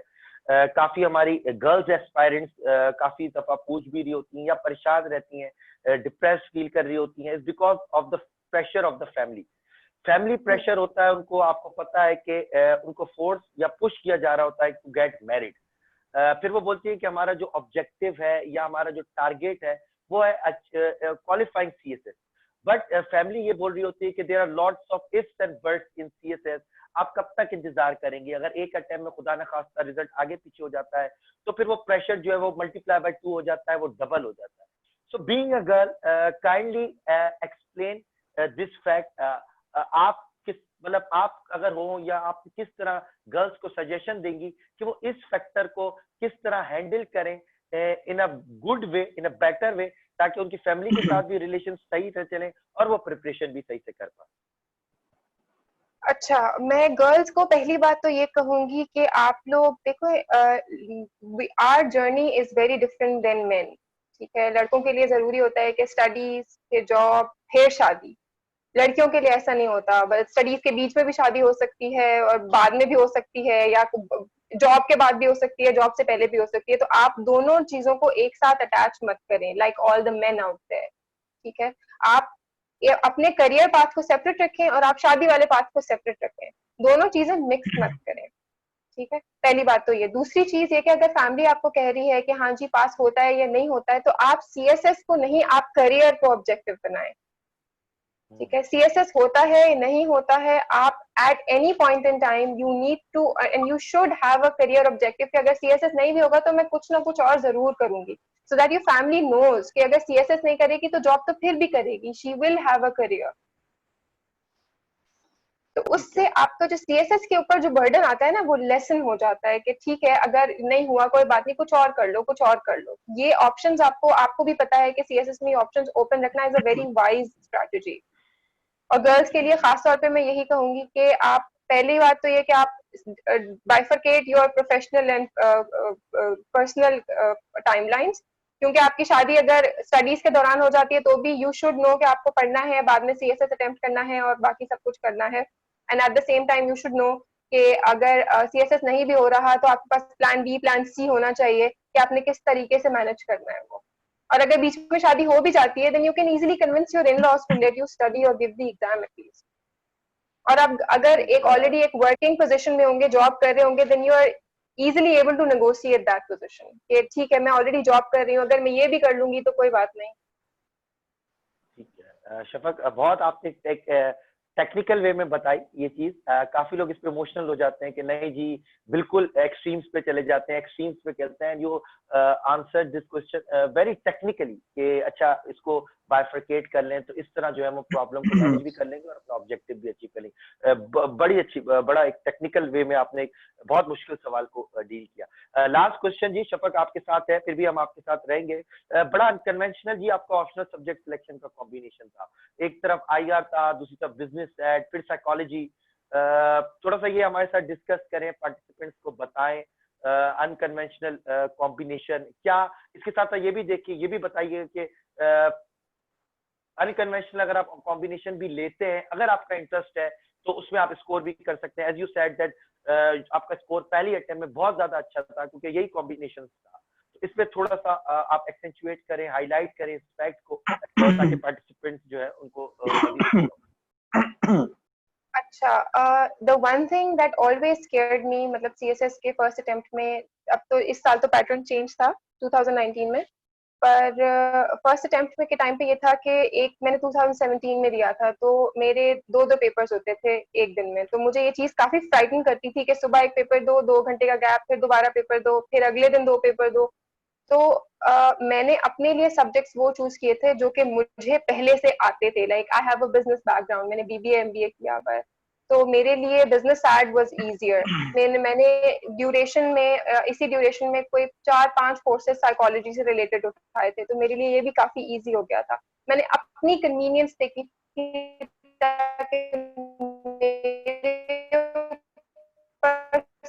स्ट्रेस कम से कम रहे। इन करंट वीक था तो मैंने उसको इसलिए रखा था ताकि वो चीज बोल्स्टर हो सके। फिर मैंने सेकंड अटेम्प्ट में भी I went with the same selection. तो मैंने अपने ऊपर से बर्डन कम से कम किया था। अच्छा, मतलब सिंपल अगर मैं इसको सम अप करूं तो आपकी अपनी इंक्लिनेशन, आपका अपना बैकग्राउंड और इंटरेस्ट के थ्रू आपने जो है वो ऑप्शनल सब्जेक्ट लिया, चाहे वो अनकन्वेंशनल भी हो, बिकॉज कन्वेंशनल और अनकन्वेंशनल भी हमने खुद ही डिफाइन किया हुआ है। तो इस तरह के जो हम बात करते हैं। चले जी, थैंक यू शफक, हमारे साथ ही रहिएगा। हम जो है अपने नेक्स्ट कैंडिडेट की तरफ भी मूव करते हैं। मिस्टर आशिक अली, इनके बारे में मुझे एक चीज बहुत अच्छी लगती है जी, he has a very pleasant personality, मतलब वेरी प्लेजेंट पर्सनैलिटी। अगर आप इनके साथ बैठे भी तो आपका जैसा भी मूड हो आप स्माइल करे बगैर नहीं रह सकते। And is a very present personality allocated in foreign service of Pakistan. और ये वाहिद इस वक्त हमारे साथ एक ऐसे कैंडिडेट है जिन्होंने पहले ही अटैम्प्ट में ना सिर्फ पीएमएस क्वालिफाइड किया, provincial management services of Sindh, और पहले ही अटैम्प्ट में अपना सीएसएस भी क्वालिफाइड किया, सीएसएस 2019, और जैसा कि मैंने बताया फॉरेन सर्विस ऑफ पाकिस्तान में। अस्सलाम वालेकुम आशिक अली, कैसे हैं आप? Walaikum salam, sir. Thank you so much for inviting me, and I welcome all the participants for joining this webinar. That's thank you Ashiq Ali, आपका थैंक यू वेरी मच जी। आज आप आए, आपने हमारे लिए टाइम निकाला, और हमें बड़ा अच्छा लगा जी। आपसे पहला क्वेश्चन जी यहीं से स्टार्ट करते हैं आपके इंट्रोडक्शन से, कि मतलब हाउ, मतलब आपने मेहनत की, हर कोई मेहनत करता है, लेकिन थोड़ा सा टेक्निकल वे में इसको बताइएगा, क्योंकि हम एक तरफ देखते हैं कि 98% कैंडिडेट जो है वो फेल हो जाते हैं। फॉर इंस्टेंस आप देखें तो कोई 9000 प्लस कैंडिडेट्स ने 2019 का जो है वो सीएसएस दिया और सिर्फ 214 एलोकेटेड हुए। ऑन द अदर एंड आपकी स्टोरी है कि पहले अटेम्प्ट में ही आपने एक कॉम्पिटिटिव एग्जाम, फिर पहले अटेम्प्ट में ही दूसरा कॉम्पिटिटिव एग्जाम, माशाल्लाह से। तो क्या था इसमें, एक कुछ सब्जेक्टिव चीजें भी बताएं कि आपने अपने पर स्ट्रेस नहीं लिया या प्रेशर नहीं लिया, और कुछ ऑब्जेक्टिव चीजें भी बताएं, टेक्निकलिटीज के व्हाट आर द थिंग्स जो कि आपको लगा कि जिसने मुझे आपको हेल्प किया हो to get this success in your first attempt. जी, अस्सलाम वालेकुम। अच्छा, तो एग्जैक्टली ये नहीं बता कि क्यों पास हुआ दोनों अटेम्प्ट में, बट आई वुड से कि दो तीन चीज़ें थी जिन्होंने बड़ा रोल प्ले किया। नंबर वन चीज़ ये है कि reading, I did a lot of reading, क्योंकि शुरू से जब हम पढ़ते हैं इवन इन यूनिवर्सिटीज़ और कॉलेजेस तो हमें रीडिंग नहीं कराई जाती, and in CSS you have to write a lot. तो for good writing, for passing CSS essay especially, you need a lot of reading. तो मेरे ख्याल से सबसे मोस्ट इम्पॉर्टेंट फैक्टर है रीडिंग, तो वो मैंने ज़्यादा की थी। कोई भी किताब उठा लेता था फ्रॉम द लाइब्रेरी, तो मैं पढ़ता था। उससे ये हुआ कि मेरी रीडिंग एक्सप्रेशन अच्छी हुई और आइडियाज़ भी आते रहे। तो आई थिंक के रीडिंग जो है वो सीएसएस के centre, basically centre of CSS. अगर आपका बैकग्राउंड नहीं है अच्छा स्कूलिंग का या यूनिवर्सिटी का, तो देन आई थिंक वैसे भी रीडिंग मेरे ख्याल से सेंटर जो है ना की चीज़ है। तो रीडिंग ने बड़ा रोल प्ले किया।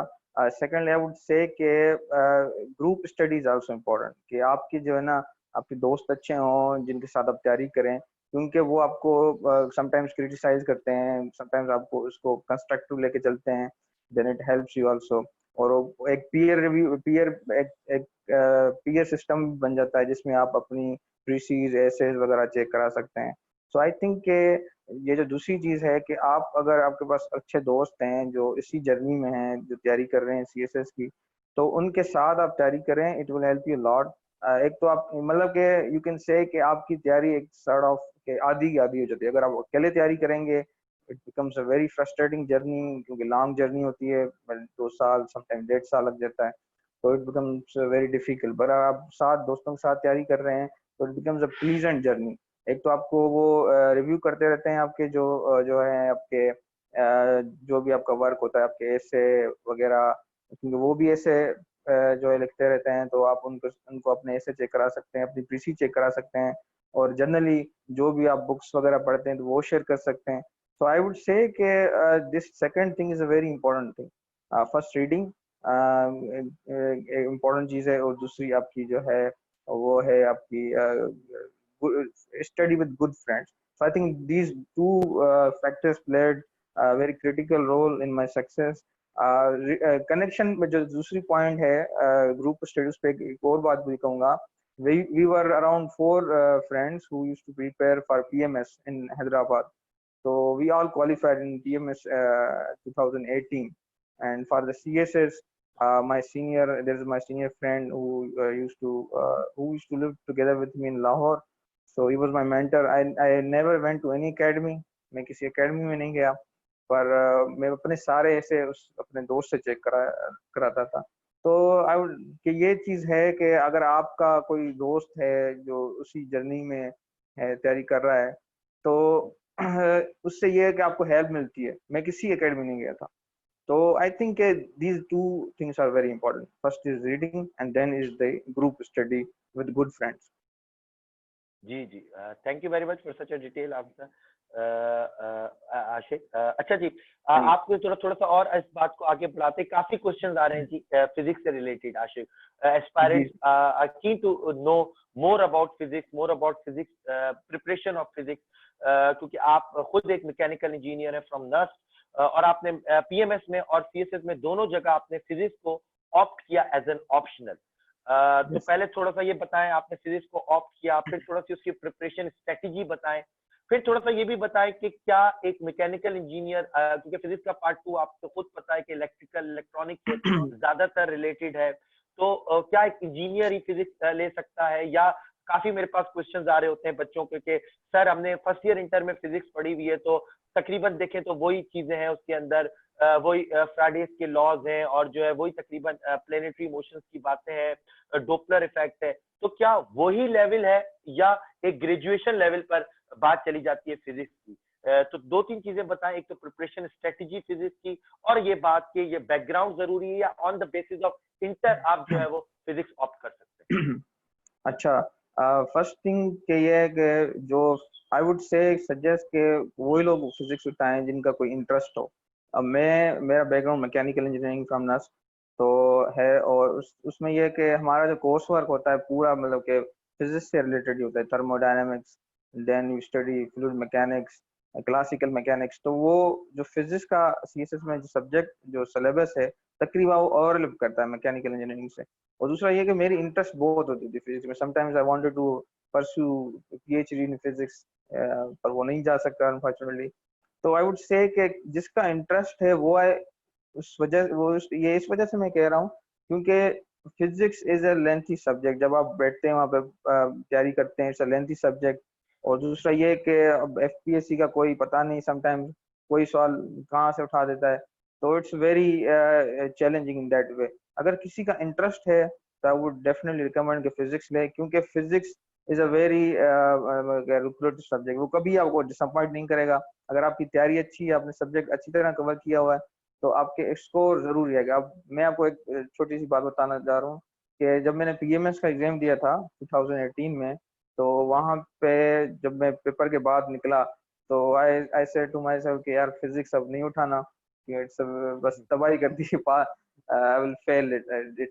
पर alhamdulillah I passed it in PCS, and the same thing happened to me in CSS after giving exams। जब मैं बाहर आया तो मैंने कहा यार दूसरी अटेम्प्ट में फिजिक्स नहीं उठाना। But alhamdulillah in CSS in the first paper I got scored 80, and in the second paper I got 54। overall 133 score है। but I would say कि 133 भी बड़ी गनीमत है अगर आपका आ जाता है 200 सब्जेक्ट्स की सिलेक्शन में। तो फिजिक्स आपको कभी भी डिसअपॉइंट नहीं करेगी, हमेशा स्कोर देगी। But I would again say कि there should be some interest. अगर आपने कभी फिजिक्स पढ़ी नहीं है, आपका कोई इंटरेस्ट है नहीं, then it's a disaster. Same thing for accounting. जैसे अकाउंट में किसी का बैकग्राउंड नहीं है, फिर भी इसको स्कोर उठाने के लिए जस्ट अकाउंटिंग चाहिए, तो आई वुड नॉट रिकमेंड।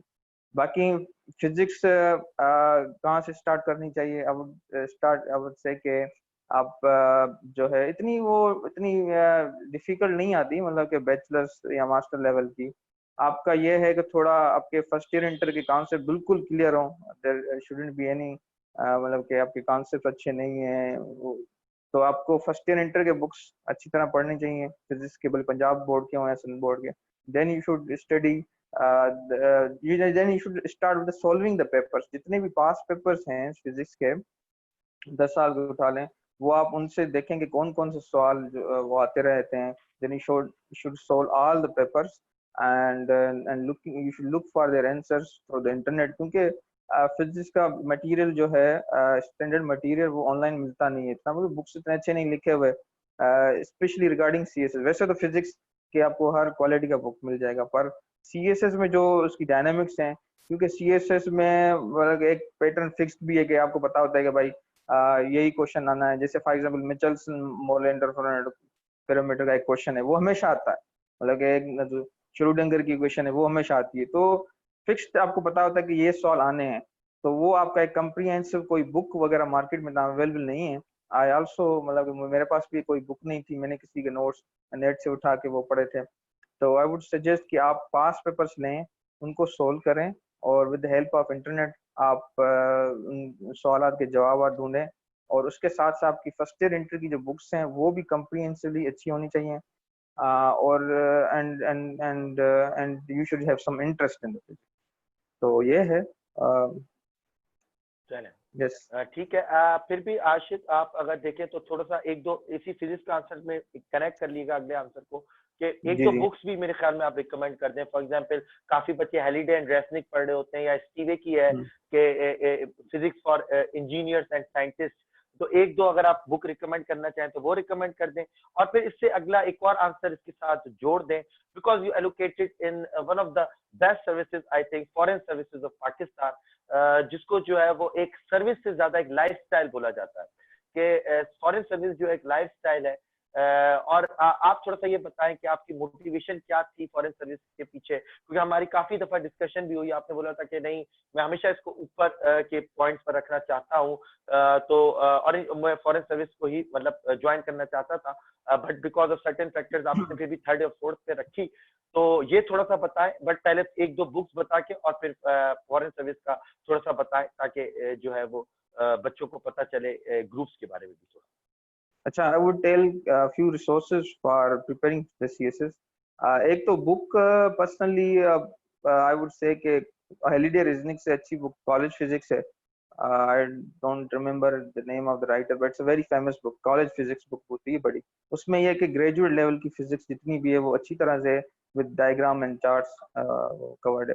और दूसरी उसके साथ मैं ये कहूँगा कि आप वहाँ पे इंटरनेट पे जाएं, EDX वेबसाइट है edx.org। वहाँ पे आपको MIT और बड़ी अच्छी यूनिवर्सिटीज हार्वर्ड के कोर्सेज मिलेंगे, बैचलर लेवल की फिजिक्स पे और इंट्रोडक्टरी लेवल की फिजिक्स पे। तो आप वो एक दो कोर्सेज कर लें। उसमें ये कि कोर्सेज वहाँ पे कुछ कोर्सेज क्लासिकल मैकेनिक्स के हैं, कुछ हैं इलेक्ट्रिसिटी और मैग्नेटिज्म जो फिजिक्स का पेपर 2 है उस लिहाज से हैं। तो आई वुड सजेस्ट कि आप एक दो कोर्स करें, क्योंकि वो बहुत अच्छा पढ़ाते हैं। ये अच्छी यूनिवर्सिटीज हैं, बिल्कुल top ranking universities, MIT and Harvard. तो आप वहाँ से वो कोर्सेज करें एक दो, और इसके अलावा फ्री हैं। उसके अलावा आप है ये अपनी कॉलेज फिजिक्स की बुक उठा लें, वो पढ़ लें। और पंजाब की जो फिजिक्स की टेक्स्ट बुक्स हैं पंजाब बोर्ड की, वो आप जरूर पढ़ें। They are very good books. वो आपको बेसिक लेवल की जो है ना, आपको बिल्कुल समटाइम क्वेश्चंस वहाँ से भी आते हैं। अब मैं आपको बताऊं कि SPSC के जो हमारे एग्जाम्स हुए थे 2019 में, जो हुए थे 18 के बाद 19 में मैंने फिजिक्स लिया था, उसमें पूरा का पूरा पेपर FSC से आया हुआ था, फर्स्ट ईयर और इंटर की बुक में। तो आपकी वो भी क्लियर होनी चाहिए। और आपको अपना जो बुक है कॉलेज फिजिक्स वो ले लें और कोर्सेज कर लें edx.org, www.edx.org वेबसाइट। और उसके अलावा अच्छा, दूसरा आपका सवाल था फॉरेन सर्विस से लिहाज से। तो foreign service was fourth preference, my fourth preference, but it was my first choice. Fourth preference इस वजह से थी कि माय ब्रदर ऑलवेज वांटेड कि आप जो ना पुलिस वगैरह DMG में वो हो। और मेरी तो मतलब कि मैं हमेशा सोचता रहता कि यार पहली फॉरेन सर्विस रखूं, कि I always wanted to be in this group. वो इस वजह से कि it's a very clean service, मतलब there is no political involvement, there is no temptation to indulge in corruption. दूसरी दूसरी चीज ये है कि it's a lifestyle of long life learning and learning uh, uh, from different people around the world. Masters कर लेते हैं public policy में, public administration, from good universities. दो आप DMG में भी कर सकते हैं, बट फॉरेन सर्विस में अच्छी अपॉर्चुनिटीज होती हैं। और इसके अलावा कि बाकी मेरे ख्याल से ये दो तीन चीजें हैं जिन्होंने जो ना मुझे अट्रैक्ट किया फॉर द फॉरेन सर्विस। चलें जी, thank you very much Ashiq. Again एक और क्वेश्चन, थोड़ा सा मैं थोड़ा डिस्कशन को दोबारा नदीम की तरफ लेके जाना चाहूंगा, क्योंकि ये सिर्फ हमारे एस्पायरेंट्स ही नहीं देखेंगे, बाद में जाके ये यूट्यूब के हमारे यूट्यूब चैनल पे चली जाएगी। तो एक तरह से ये पूरे पाकिस्तान के लिए जो जो सीसे एस्पायरेंट्स होंगे उनके लिए बात होगी। नदीम बलोच, अगर आपने देखा हो तो इस दफा इंटरव्यू का स्कोर बड़ा लो रहा है, पहले जमानों में एवरेज स्कोर 160 170 होता था, अब एवरेज स्कोर जो है 110 115 110 115 था।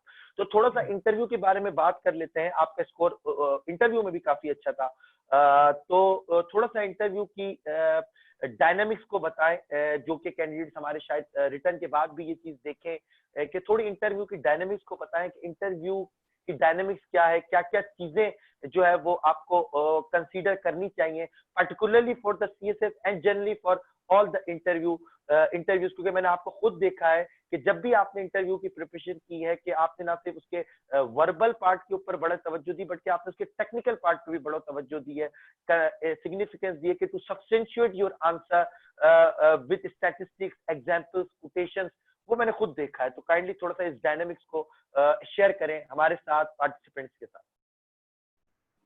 Aga Sharia, the CSS interviews have seen a paradigm shift, most probably because chairman is of different mind. Chairman साहब जो हैं वो थोड़े से ऑलरेडी एडवेंचरस हैं और उनके उससे इंटरव्यू पैनल से उससे उनके सवालात से होता है अंदाजा कि वो एडवेंचर चाहते हैं, कुछ डिफरेंट चाहते हैं, कुछ प्रैक्टिकल अप्रोच चाहते हैं, और आपका कॉस्मोपॉलिटन अप्रोच जिसे कहते हैं कि दुनिया का जो नजरिया है वो बहुत ज्यादा ब्रॉड होना चाहिए। तो वो चेयरमैन ये चीजें देखते हैं और एक्सपेक्टेशन ऑब्वियसली पाकिस्तान में पाकिस्तान के लोगों से, पाकिस्तान के यूथ से बढ़ती जा रही है, जबकि हमारे एजुकेशन लेवल और हमारी लिटरेसी और हमारी ओवरऑल प्रैक्टिकल अप्रोच जो है वो डिक्लाइन हो रही है। थोड़ा सा अपना एक्सपीरियंस बात करूंगा उससे वक्त की किल्लत को देखते हुए कि चेयरमैन साहब से जाके फर्स्ट टाइम जब मैंने हाथ मिलाया था और बात की थी, तो चेयरमैन साहब को मैंने फर्स्ट जो चीज बोली थी वो क्वाइट एडवेंचरस थी।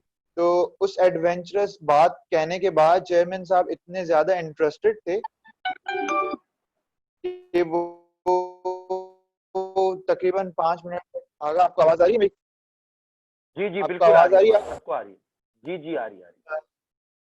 तो कुछ एडवेंचरस इस तरह की बात की थी। और उसके बाद जब सेकंड इंटरव्यू की बात करता हूँ, सेकंड इंटरव्यू नदीम हसन आसिफ साहब, तो वो प्रेशर में लाके आपका कॉन्फिडेंस, आपका कंपोजर, आपकी कामनेस देखना चाहते हैं। तो काफी ज्यादा स्टूडेंट्स होते हैं जो प्रेशर मेंटेन नहीं कर पाते, बैलेंस नहीं कर पाते और वो फ्लंक कर जाते हैं या वो अपने कॉन्फिडेंस लूज कर जाते हैं। तो उन्होंने इतने ज्यादा फ्लरी ऑफ क्वेश्चन, जैसे मेरे को इतने ज्यादा क्वेश्चन थ्रो किए थे। हांगकांग से रिलेटेड उन्होंने पूछा था कि मैंने सिर्फ ये कहा कि 1984 देयर वाज अ एग्रीमेंट, और उन्होंने बिल्कुल जल्दी कहा कि एग्रीमेंट बिटवीन विच कंट्रीज। फिर मैंने कहा ये कंट्रीज, तो उन्होंने कहा कि ये किस तरह।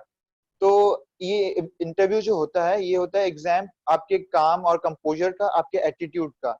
तो अगर आपका एटीट्यूड पॉजिटिव है, आप उनसे नजरें मिला पा रहे हो, आई कांटेक्ट जैसे बहुत इंपॉर्टेंट था, आपकी हैंड मूवमेंट बहुत इंपॉर्टेंट थी, आपकी टोन, आपकी रिदम, आप किस तरह बोल रहे हो, आप किस तरह उन्हें डील कर रहे हो, तो ये चीजें बहुत ज्यादा इंपॉर्टेंट थी। इन पे मैंने बहुत ज्यादा काम किया था और मैंने जो सब्सटेंशिएट किया था वो बहुत इंपॉर्टेंट है किसी भी चीज के लिए। रिटर्न के लिए भी कहूंगा, इंटरव्यू के लिए भी कहूंगा कि आप जो भी बात करें उसे सब्सटेंशिएट करें किसी सोर्स के साथ, और अपना कामनेस, अपना कंपोजर हरगिज ना लूज करें, क्योंकि यही की होती है इंटरव्यू के लिए, यही की स्कोरिंग होती है। बाकी जो लोग कम स्कोर कर रहे हैं वो मेरी नजर में थोड़े बहुत कम्प्लेसेंट भी हैं और वो डोमिनेट भी करना चाह रहे हैं। तो एक बात याद रखें, आप जॉब मांगने जा रहे हैं, क्लेम करने नहीं जा रहे। तो जब आप मांगने जा रहे हो तो उसके लिए आपने अलग अलग तरह की अप्रोच होती है। जब क्लेम करने जाते हो फिर तो आप समझते हो हमारा हक ही है। तो इस तरह से नहीं करना चाहिए। Will have to request for a job, will have to at times beg for a job. तो इस तरह की अप्रोच लेके जाएंगे तो वो आपकी अप्रोच को कंसिडर करेंगे। तो इस हिसाब से इंटरव्यू की प्रिपरेशन की जानी चाहिए और इस हिसाब से हमें प्रिपेयर करना चाहिए। जी thank you very much Nadeem. बस कुछ लास्ट क्वेश्चन, एक और एक दो क्वेश्चन पार्टिसिपेंट्स ने पूछे हैं, मैं वो अली की जानिब लेके जाना चाहूंगा। अली शाह, मुझे थोड़ा सा आप भी थोड़ा सा इंटरव्यू की बात बताइएगा कि आपको क्या लगा इंटरव्यू, और पर्टिकुलरली साइकोलॉजिकल का प्रोसेस थोड़ा सा उस पर भी बताइएगा। और एक क्वेश्चन जो काफी स्टूडेंट्स पूछ रहे हैं कि सीएसएस में 12 सब्जेक्ट्स हैं, अब 12 सब्जेक्ट को हम पढ़ना शुरू करते हैं तो हमें ऐसा लगता है कि हम पीछे वाला भूलते जा रहे हैं। तो किस तरह जो है वो मेंटेन रखनी है, या अपनी नॉलेज जो हमने रिटेन की हुई है उसको किस तरह रिटेन रखना चाहिए, ठीक है, इस पर थोड़ा सा बात बताएं थोड़े इंटरव्यू पर। और एक और चीज के ऊपर 3 क्वेश्चन ले लें क्योंकि टाइम लिमिटेड है। The role of presentation in return, ठीक है, तो द रोल ऑफ प्रेजेंटेशन एक बात, और रिटेंशन ऑफ इंफॉर्मेशन वाली बात, और थोड़ा सा आपके इंटरव्यू के ऊपर आपकी पोजीशन। जी आगा, तो इंटरव्यू का ये बताता चलूँ कि इस बार और पिछले 2-3 सालों से जो है वो जो इस बार के चेयरमैन ने जो चेंजेस लाए हैं वो ये लाए हैं कि इंटरव्यू के दिन पे भी आपका कमांड टास्क होता है। तो मेरा ख्याल है वहाँ से इंटरव्यूअर को जो है वो काफ़ी, जो पैनल पूरा होता है उनको एक इम्प्रेशन मिल जाता है कि कैंडिडेट्स की जनरल लेवल ऑफ इंफॉर्मेशन क्या है, नॉलेज क्या है। तो उस तरह से वो सवाल करते हैं। तो बड़ी इंटरेस्टिंग बात बताता चलूँ आपको कि मेरे जो कमांड टास्क में मेरे जो कमेंट्स थे कुछ, तो जो चेयरमैन साहब थे उन्होंने उनको पकड़ा था और वहाँ से 2 सवाल मुझसे किए थे और काफ़ी सेंसिटिव इश्यूज थे। तो मैंने जो जिस तरह से टैकल किया था वो भी एक मतलब उस टाइम पे हो गया, अल्लाह का शुक्र है। तो ये भी एक नया ट्रेंड चल रहा है। उसके अलावा इंटरव्यू जो है वो काफ़ी एक प्लेजेंट एक्सपीरियंस था, मेरा ख्याल है सिर्फ मेरे लिए नहीं बल्कि सारे कैंडिडेट्स के लिए। क्योंकि इसमें ये था कि आपके पास इंफॉर्मेशन तो होती है लेकिन उसको प्रेजेंट करना और वर्बली प्रेजेंट करना एक नया चैलेंज होता है और पैनल को एंगेज भी करना पड़ता है। तो मेरा ख्याल है ये जो चीज़ें होती हैं, और जिस तरह से नदीम ने कहा कि आपने जॉब मांगने जानी होती है तो आपने उस तरह का डेमीनर शो करना होता है और आपने एक ऑफिसर लाइक डेमीनर भी शो करना होता है, काम और कंपोज पर्सनैलिटी शो करनी होती है। तो मेरा ख्याल है वो जो चीज़ें होती हैं वो आपकी स्ट्रेंथ पे काम कर जाती हैं। सेकेंडली, आपका जो सवाल है कि 12 सब्जेक्ट को आप प्रिपेयर करते हो तो किस तरह से आपकी स्ट्रेटजी होनी चाहिए। तो मेरा ख्याल है 12 सब्जेक्ट्स नहीं होते सच, 2 सब्जेक्ट्स तो आप मिला लें इंग्लिश के, ठीक है। तो प्रेसी और ऐसे को मैं एक ही मानता हूँ। सेकेंडली, आपके पाकिस्तान और करंट अफेयर्स वाला जो एक 2 सब्जेक्ट्स हैं उनको भी मैं एक ही मानता हूँ। उसके अलावा फिर आपका लास्टली जो आपके ऑप्शनल होते हैं, और उसमें भी आप जो है वो इस तरह के कॉम्बिनेशन बना सकते हैं जिससे आपके फॉर एग्जांपल 2 ओवरलैपिंग सब्जेक्ट्स हैं, फॉर एग्जांपल अकाउंटिंग है और बिजनेस हेड है, तो वो दोनों उठा लें तो उससे आपका काफ़ी हद तक सब्जेक्ट्स कम हो जाते हैं। तो ये एक स्ट्रेटजी होती है जिसमें आप सब्जेक्ट सिलेक्शन में इस तरह से चले जाएं कि आपकी जो प्रिपरेशन टाइम है वो बच जाए और आप जो प्रिपेयर करें वो 3-4 सब्जेक्ट को एक साथ हिट करें, ठीक है। और सेकेंडली, आप 12 सब्जेक्ट को इस तरह से तैयार कर सकते हैं जिस तरह से मैंने शुरू में बताया था कि आपके डिस्क्रिप्टिव नोट्स होने चाहिए और उसके बाद आप स्केलेटन नोट्स बना लें। स्केलेटन नोट्स आपके इस तरह से काम आएंगे आपको कि आप सिर्फ 4 घंटे में पूरा सब्जेक्ट रिवाइज कर, पूरा जो एक सब्जेक्ट है वो रिवाइज कर सकते हैं। तो मैंने बनाए थे इस्लामियात के, इकोनॉमिक्स के, और जो भी मेरे ऑप्शनल थे उनके बनाए थे। तो उससे काफ़ी आपको हेल्प मिल जाती है। फिर जो सेकंड फैक्टर था मैंने आपको बताया मेरे सक्सेस में जो काफ़ी नुमाया रहा, वो था कि ग्रुप स्टडीज़। तो ग्रुप स्टडी का काफ़ी फ़ायदा होता है और 12 सब्जेक्ट्स हैं और सारे सब्जेक्ट सबके सेम हैं, तो उसका और ज़्यादा फ़ायदा होता है क्योंकि एक सब्जेक्ट कोई एक उठा लेता है, दूसरा कोई और उठा लेता है। तो इससे ये होता है कि एक बंदे के पास ज़्यादा नॉलेज होती है एक सब्जेक्ट में, और वो बंदा जो है वो आपको पढ़ाता भी है और आपको मेंटोरशिप भी करता है। तो इससे काफ़ी फ़ायदा होता है। तो ये 3 फैक्टर्स मेरे ख्याल से इसमें काफ़ी काम आते हैं। आपका तीसरा सवाल सॉरी मैं भूल गया, आप अगर रिपीट कर लें तो मैं आपको Ali, presentation, the role of presentation. जी, जी, प्रेज़ेंटेशन की जी, जिस तरह से नदीम ने भी बात Ali, की आपको आवाज आ रही प्रेज़ेंटेशन। है? जी, जी, आवाज़ आ रही है। मैं कह रहा हूँ जी, प्रेज़ेंटेशन का रोल भी ऑफ काफ़ी रोल होता है रिटन में। तो उसमें आपने कुछ चीज़ें ऐसी करनी होती हैं अनफॉर्चुनेटली, लेकिन आपने करनी होती हैं क्योंकि एग्ज़ामिनर जब आपको चेकिंग करता है आपके पेपर्स की, तो वो आपको पास करने के लिए नहीं कर रहा होता। और ये मुझे काफ़ी सीनियर्स ने बताया, वो फेल करने के लिए कर रहा होता है।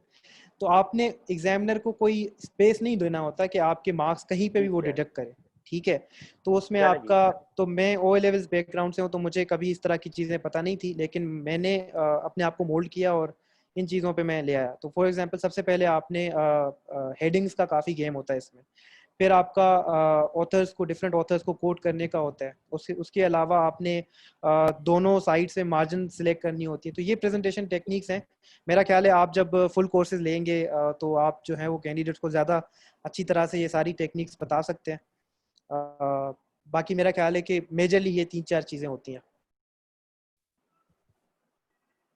चले जी। Thank you Ali. Again thank you to all the participants. मैं सब सिर्फ डिस्कशन को कंक्लूड करना चाहूंगा, सारी डिस्कशन को। उससे पहले मैं आपको एक बात बता दूं कि ये जो है ये पूरी जो सेशन है ये इंशाल्लाह हम अपने यूट्यूब चैनल सीएसएस ब्रेनरी पर जो है वो अपलोड कर देंगे। तो जिन बच्चों को कोई नेट इश्यूज आ रहे हैं या कुछ भी आ रहे हैं तो वो वहां से सुन सकते हैं। पूरी डिस्कशन को जी मैं कंक्लूड करूंगा आखिर में कुछ सिर्फ 5 to 7 मिनट्स आपके लूंगा। अगर हम सबकी बातों को देखें हमारे पार्टिसिपेंट्स की, तो उसमें कुछ की पॉइंट्स थे अगर आप देखें तो। उसमें जो कुछ की पॉइंट्स है, फॉर एग्जांपल नदीम ने प्रैक्टिस की बात पर बहुत ज्यादा सिग्निफिकेंस दी कि प्रैक्टिस, एवेल्युएशन, मॉक्स। इसी तरह अगर आप अली की बात करें या आशिक अली की बात करें, अली शाह अब्बासी की बात करें, they both are saying that correct guidance, right mentoring, sincere guidance is the key. अगर ये चीज आपको है, देन आप उस पाथ के ऊपर, उस रास्ते के ऊपर आप खुद ही चलते चले जाएंगे। एंड अगर आप मिस शफक की बात करें तो उन्होंने भी बोला कि उनकी सक्सेस अगर आप देखें तो it is all about scheduling and discipline. अगर स्केड्यूलिंग शायद नहीं होती तो वो टाइम मैनेज नहीं कर पाती, और शायद उन्होंने बोला कि एक बिल्कुल एक पैनिक सी कंडीशन होती। तो इस सब बातों को मैं कंक्लूड इस तरह करना चाहूंगा, क्योंकि हमारे पार्टिकुलरली सिंध के कैंडिडेट के लिए ये बातें बहुत जरूरी हैं कि how about correct guidance, right guidance और सिंसियर गाइडेंस आपको कहाँ पर लेनी है।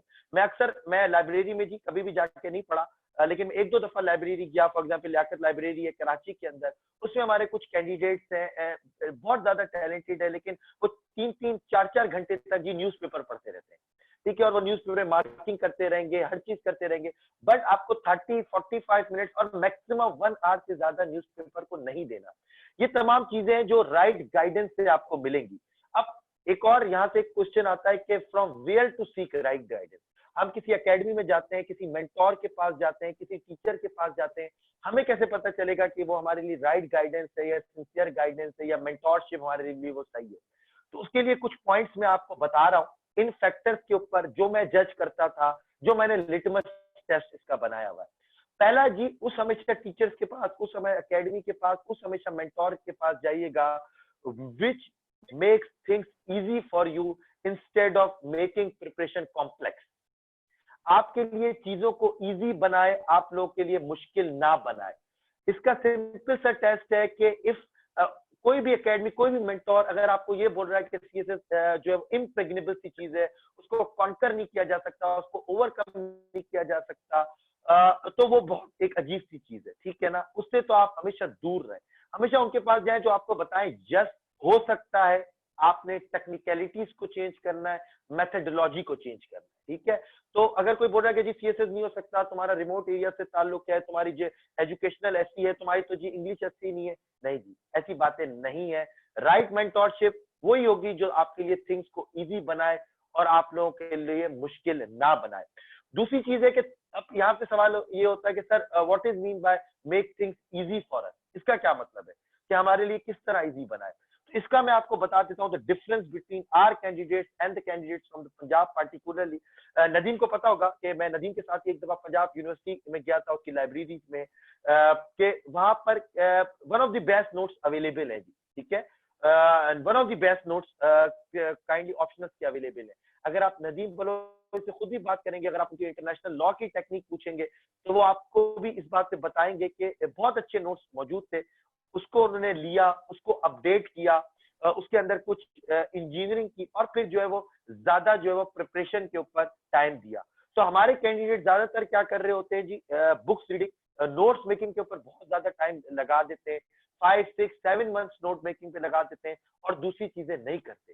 तो ये एक आपके मेंटोर, आपकी एकेडमी का काम होता है कि वो आपको एक कॉम्प्रहेंसिव नोट्स दे, लेकिन उसको रूट लर्निंग पे नहीं जाना, उसको अपडेट करने के लिए भी आपको मेथड बताए। फॉर एग्जांपल हमारी सीएसएस ब्रेनरी एकेडमी है, यहाँ पे काफी पार्टिसिपेंट्स भी मौजूद होंगे हमारे, ना सिर्फ हम उनको कॉम्प्रहेंसिव नोट्स दे रहे होते हैं, बल्कि हर महीने के मंथ के एंड में कुछ आर्टिकल्स को कंपाइल करके फ्रॉम डिफरेंट सोर्सेज, नेशनल और इंटरनेशनल, वो भी प्रोवाइड कर रहे होते हैं ताकि वो उनको अपडेट करें, ताकि हर बच्चा अपनी मर्जी से अपडेट करेगा। अब इसका फायदा क्या है कि यहाँ से आप टाइम सेव करके, नोट्स मेकिंग के से टाइम सेव करके, दूसरी चीजों से टाइम सेव करके आप मेन चीजों पे लगाएंगे, जैसे कि हमारे तमाम पार्टिसिपेंट्स ने बोला, यानी time management, presentation, writing skills, English expression, कि आपने जाके सीएसएस में लिखना है, ठीक है। आप हाँ इंटरव्यू में आप आर्ग्यूमेंट कर सकते हैं, आपने वहां पे जाके लिखना है। जैसे अली शाह ने बोला प्रेजेंटेशन, अनफॉर्चुनेटली उसने ये वर्ड यूज किया कि आपने हेडिंग्स डालनी होती हैं, कुछ टिप्स एंड ट्रिक्स हैं कि भाई मेन हेडिंग होगी, सब हेडिंग्स होंगे,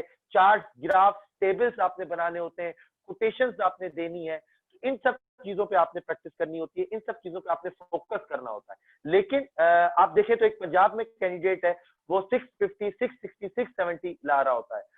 यहाँ के जो कैंडिडेट्स हैं उनका average score as compare to Punjab वो लो होता है. Yes, there are certain distinction like Nadeem is sitting here, Ali Shah भी यहाँ बैठे हैं, बट एवरेज की बात कर रहा हूँ, वो लो हो रहा होता है. वजह यही है कि हमारे फोकस्ड एरियाज डिफरेंट होते हैं, उनके फोकस्ड एरियाज डिफरेंट होते हैं. वो शायद time management, presentation, analytical skills और जो है वो राइटिंग एक्सप्रेशन पे ज्यादा तवज्जो दे रहे होते हैं. हमारा बेचारा कैंडिडेट जो है वो नोट्स मेकिंग पर लगा हुआ होता है और जो है वो इसी बात पे लगा क्या ऑप्शन सिलेक्ट कर लूं, मेंटोरशिप ढूंढ लूं. तो इसको जरा देखें, अपना टाइम सेव करके उन चीजों पे लगाएं जो आपकी डेफिशिएंसीज, आपके लूप होल्स हैं, कि आप एक अपना जो है वो एक प्रिपरेशन स्ट्रेटजी, जैसे अलीशा ने बोला फॉर एग्जांपल, मैंने उनका ये पॉइंट लिखा था कि उन्होंने नोट्स बोरो किए थे सीनियर से और फिर उसको अपडेट किया. उसका फायदा ये हुआ कि वहां पे उनका टाइम सिक्योर हो गया. ठीक है, तो मेरे प्लेटफॉर्म, ये पूरी सीएसएस ब्रेनरी का ऑनलाइन प्लेटफॉर्म बनाने का ही मकसद ये था. उसका रीजन, उसका रेजन डेटरी यही है, सोल ऑब्जेक्टिव के स्टूडेंट को फैसिलिटेट करूं each and every possible way के अंदर, ताकि वो अपना टाइम सेव करके उन चीजों पे लगाए जो वाकई ही की है सीएसएस प्रिपरेशन. अच्छा, इसका मतलब ये नहीं है कि मैं यहाँ पर कोई तारीफ कर रहा हूँ और बोल रहा हूँ कि सिर्फ आप मेरी एकेडमी ज्वाइन कर लें, कि नहीं जी सेमिनार के इसलिए कराया था कि आगा शहरियार को एंड में ये बोलना था कि आप मेरी एकेडमी ज्वाइन कर लें. नहीं, मैं आपको लिटमस टेस्ट बता रहा हूँ, एवेल्युएशन की टेक्निक बता रहा हूँ.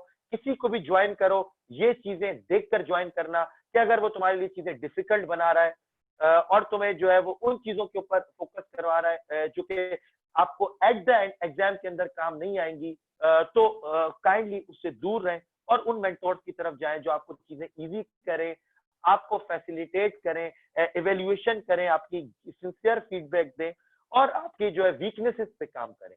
ठीक है, तो ये मेरी तरफ से आप लोगों के लिए सजेशन थी. बाकी जो है वो आई थिंक मेरा तकरीबन तमाम पार्टिसिपेंट्स ने जो है वो आंसर दे दिए हैं.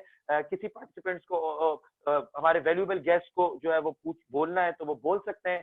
अगेन ये जो है वो यूट्यूब पे चैनल पे जो है अपलोड हो जाएगा. अगर हमारे वैल्यूएबल गेस्ट में से कोई भी सजेशन, कोई भी tips, trick, lesson, last message देना चाहता है तो आप दे सकते हैं. मेरे ख्याल में वन लाइनर अगर हो जाए, एक एक sentence starting from Shafaq, then हम मूव करेंगे. एक सेंटेंस अगर आप देना चाहें शफक, कोई भी हमारे पार्टिसिपेंट्स को, तो आप दे वन सेंटेंस, वन लाइनर. मेरी एक एडवाइस यही होगी कि work hard, stay motivated, stay disciplined और रिजल्ट से ज्यादा स्कोर पे फोकस करें, because that's something that's in your hands. It's not impossible. Anybody can do CSS if they work hard. Okay जी, चलें जी. अलीशा, वन लाइनर जी, one liner suggestion for our participants. मेरा ख्याल है कि जो सीएसएस का ट्रेंड आ रहा है और जिस तरह से हम आगे बढ़ रहे हैं, तो जो मेरी अप्रोच थी वो वर्क स्मार्ट वाली थी. तो शफक से थोड़ा सा चेंज है कि वर्क हार्ड तो करें ही करें, लेकिन थोड़ा सा स्मार्टली उसको ले जाएं. उन्होंने खुद भी स्मार्टली किया है, लेकिन ये है कि आप थोड़ा सा चीज़ों को तोड़ें और मेंटोरशिप के अच्छी मेंटोरशिप लें, गाइडेंस अच्छी लें और इंशाल्लाह आप पास कर जाएंगे. चलें जी, Ashiq Ali, one liner suggestion जी for our participants for our. Sir, I would say कि read good books and seek the genuine mentorship. That's it. चलें जी, thank you. Nadeem Baloch ji, mister Nadeem Baloch, one liner जी. I would like to recommend that never outsource motivation. Install the plant of motivation within yourself, and you would never be short on the supply of hope. So that is important. Be self-motivated, be yourself, and believe in yourself. ठीक है जी. मैं आखिरी बात जो मेरी तरफ से आपके लिए वन लाइनर सजेशन होगी कि जो मैं हमेशा बोलता हूँ, you are what you believe. ठीक है, आप वही हैं जो आप जिसके ऊपर बिलीव रखते हैं. If you believe that you can qualify CSS, no one can stop you. And if you believe that you cannot qualify CSS, then no one can get you to qualify CSS. ठीक है, नदीम की बात को आगे बढ़ाते हुए मैंने बोला है कि you are what you believe. Maintain your self confidence. आप मेंटेन करें, हर चीज आपकी जी हो जाएगी, हर प्रॉब्लम सॉल्व हो जाएगी. ठीक है ना. तो थैंक यू वेरी मच जी. हमारे तमाम गेस्ट का thank you. Nadeem for joining this session. Thank you Shafaq, आपका टाइम देने का. वीकेंड के ऊपर आप जॉब करती हैं और आपने वीकेंड के भी मुझे टाइम दिया. Ashiq, mister Ashiq Ali, again thank you very much जी. आपकी भी जॉब चल रही है, आपने भी टाइम दिया. अली, आपका टाइम का बहुत बहुत शुक्रिया जी. आपके प्रीशियस टाइम का। बहुत अच्छा लगा कि आपने इकोनॉमिक्स पे बड़ी डिटेल में बात की, काफी टेक्निकल पॉइंट्स के ऊपर भी बात की। इंशाल्लाह हम ऐसे सेमिनार्स, वेबिनार्स और करते रहेंगे और कोशिश करेंगे कि किसी डिफरेंट टॉपिक्स के ऊपर डिस्कस करें, पर्टिकुलर टॉपिक के ऊपर डिस्कस करें, ताकि कैंडिडेट्स को हम फैसिलिटेट कर पाए, गाइड कर पाए, जितना भी हम कर सकते हैं 90 मिनट्स के अंदर या 70 की जो भी हमारी टाइम लिमिट है। So thank you very much जी। तमाम पार्टिसिपेंट्स का भी शुक्रिया जिन्होंने जो है आज का सेशन ज्वाइन किया। इंशाल्लाह we will meet again with a new topic, with a new session. Till then, अल्लाह हाफिज, take care and good bye.